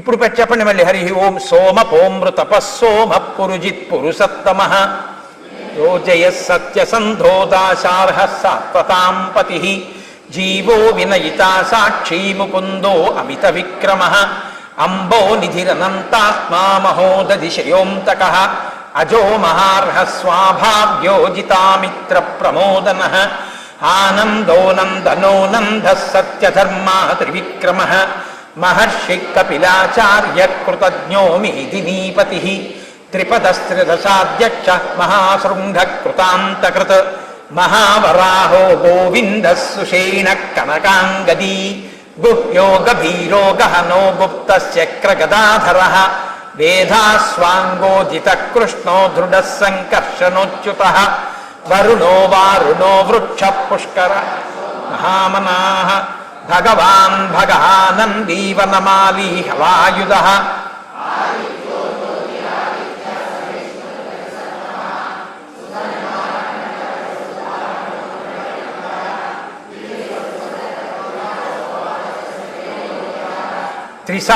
త్రిసామాసామగస్సామా నిర్వాణం భేషజంభిషక్ సన్యాసకృచ్ఛమశాంతో నిష్ఠాశాంతి పరాయణం శుభాంగశాంతిదస్రష్టా కుముద కువలేశయః గోహితో గోపతిర్గోప్తా జ్ఞానగమ్య పురాతనః శరీ మా సర్వ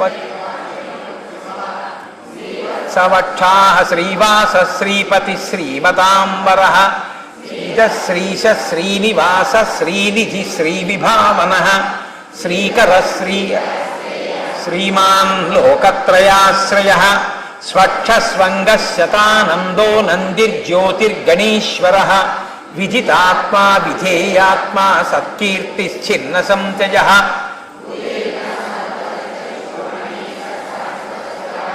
భూషయో భూషణో భూతిర్విశోకశోకనాశనః అర్చిష్మానర్చిత కుంభో విశుద్ధాత్మా విశోధనః అనిరుద్ధో ప్రతిరథ ప్రద్యుమ్నో అమిత విక్రమః అంబో సూరజనేశ్వరః త్రిలోకాత్మా త్రిలోకేశ కేశవ కేశిహా హరిః కామదేవ కామపాల కామీ కాంత కృతాగమః అనిర్దేశ్య వపుర్విష్ణుర్వీరోనంతో ధనంజయః బ్రహ్మణ్యో బ్రహ్మకృద్బ్రహ్మ బ్రహ్మ బ్రహ్మ వివర్ధనః బ్రహ్మవిద్బ్రాహ్మణో బ్రహ్మీ బ్రహ్మజ్ఞో బ్రాహ్మణ ప్రియః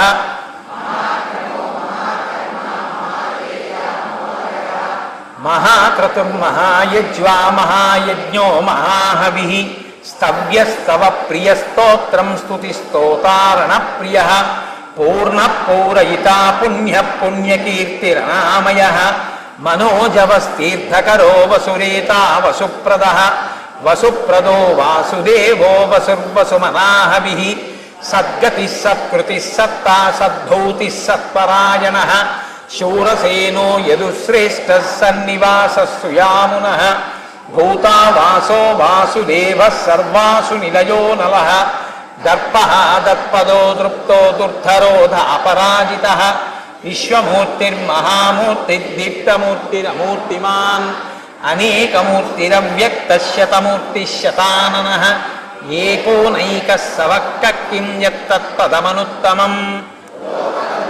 తాడుందా? తాడు తాడు పెట్టి ఒక తాడు పట్టుకురండి ఇక్కడికి.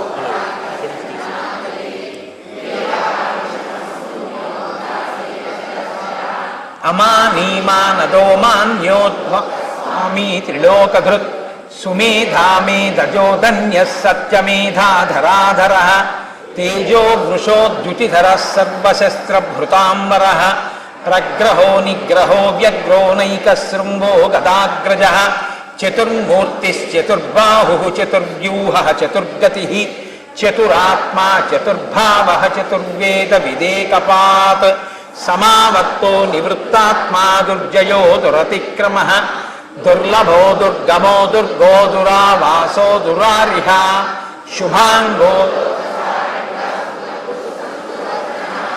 ఇంద్రకర్మ మహాకర్మ కృతకర్మ కృతాగమః ఉద్భవః సుందరः సుందో రత్ననాభः సులోచనః అర్కో వాజసనిశృంగీ జయంతః సర్వవిద్యయీ సువర్ణబిందురక్షోభ్యः సర్వవాగీశ్వరేశ్వరः మహాహృదో మహాగత్తో మహాభూతో మహానిధిః కుముదః కుంధరః కుంధః పర్జన్యః పావనోనిలः అమృతాశో మృతవపుః సర్వజ్ఞః సర్వతోముఖः సులభः సువృతः సిద్ధः శత్రుజిచ్ఛత్రుతాపనः న్యగ్రోధో దుంభరో శ్వద్ధశ్చాణూరాంధ్రనిషూదనः సహస్రాక్షిः సప్తజిహ్వः సప్తైధాः సప్తవాహనः అమూర్తిరనఘో చింత్యో భయక్రుద్ధయనాశనः అణుర్బృహః కృశస్థూలో గుణభృం నిర్గుణో మహాన్ అధృతస్వధృతస్వాస్థ్య ప్రాగ్వంశో వంశవర్ధనः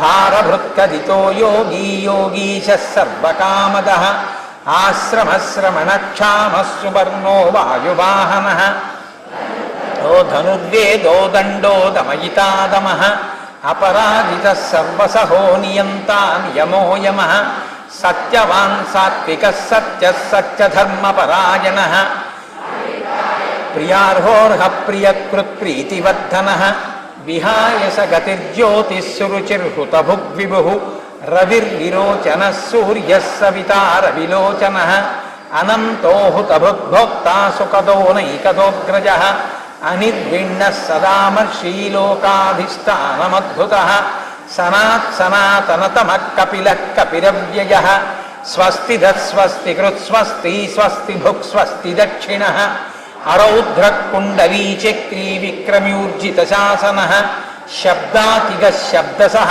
శిశిరः శర్వరీకరः అక్రూరః పేశలో దక్షో దక్షిణక్షమిణాంబరः విద్వత్తమో వీతభయః పుణ్యः శ్రవణకీర్తనः ఉత్తారణో దుష్కృతిః పుణ్యో దుస్వప్ననాశనः వీరః రక్షణः సంతో జీవనః పర్యవస్థితः అనంతరూపోనంతశ్రీహిజితమన్యుర్భయాపహ చతురశ్రో గభీరాత్మా విదిశో వ్యాదిశో దిశః అనాదిర్భుర్భువో లక్ష్మీ సువీరో రుచిరాంగతః జననో జన్మాభిర్భీమో భీమపరక్రమః ఆధారనిలయో ధాతా పుష్పహాస ప్రజాగరః ఊర్ధ్వగः సత్పదాచార ప్రాణధ ప్రణవప్పణః ప్రమాణం ప్రాణనిలయ ప్రాణధృత్ ప్రాణజీవనః తత్వం తత్వవిదేకాత్మా జన్మ మృత్యుజరాతిగః భూర్భువస్వస్తరుస్తారः సవితా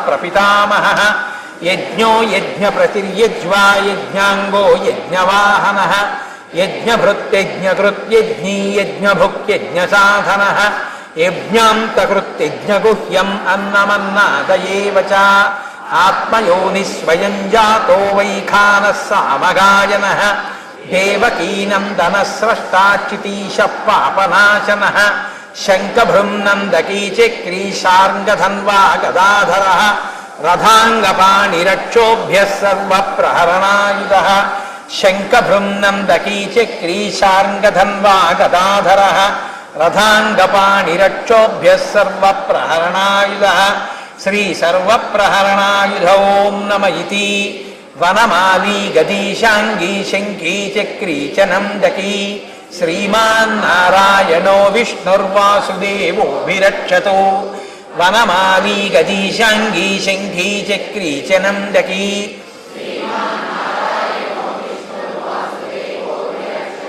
ఓం భగవన్నారాయణాభిమతానురూపస్వరూపరూపగుణ ఐశ్వర్యశీలాధి అనవధికాతిశజ అసంఖ్యేయ కళ్యాణ గుణగణాం పద్మవనాలయాం భగవతీం శ్రియం దేవీం నిత్యానపాయనీం నిరవద్యాం దేవదేవ దివ్యమహిషీం అఖిల జగన్మాతరం అస్మన్మాతరం అశరణ్యశరణ్యాం అనన్యశరణః శరణమహం ప్రపద్యే వందే పద్మకరాం ప్రసన్నవదనాం సౌభాగ్యదాం భాగ్యదాం హస్తాభ్యామభయప్రదాం మణిగణైః నానా విధైర్భూషితాం భక్తాభీష్టఫలప్రదాం హరిహర బ్రహ్మాదిభిः సేవితాం పార్శ్వే పంకజశంఖపద్మనిధిభిः సదా శక్తిభిः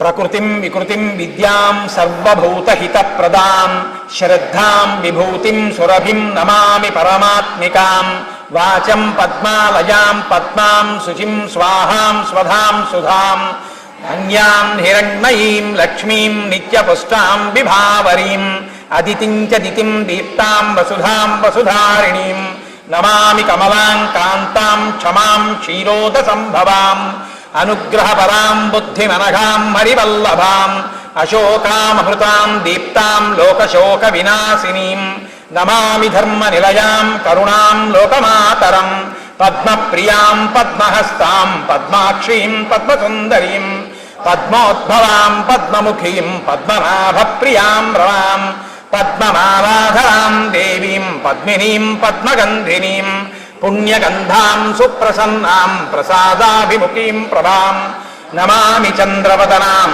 చంద్రాం చంద్రసహోదరీం చతుర్భుజాం చంద్రరూపాం ఇందిరామిందుశీతలాం ఆహ్లాదజననీం పుష్టిం శివాం శివకరీం సతీం విమలాం విశ్వజననీం తుష్టిం దారిద్ర్యనాశినీం ప్రీతిపుష్కరిణీం శాంతాం శుక్లమాల్యాంబరాం శ్రియం భాస్కరీం బిల్వనిలయాం వరారోహాం యశస్వినీం వసుంధరాముదారాంగాం హరిణీం హేమమాలినీం ధనధాన్యకరీం సిద్ధిం శ్రైణ సౌమ్యాం శుభప్రదాం నృపవేశ్మగతానందాం వరలక్ష్మీం వసుప్రదాం శుభాం హిరణ్యప్రాకారాం సముద్రతనయాం జయాం నమామి మంగళాం దేవీం విష్ణుభక్షస్థలస్థితాం విష్ణుపత్నీం ప్రసన్నాక్షీం నారాయణ సమాశ్రితాం దారిద్ర్యధ్వంసినీం దేవీం సర్వోపద్రవనాశినీం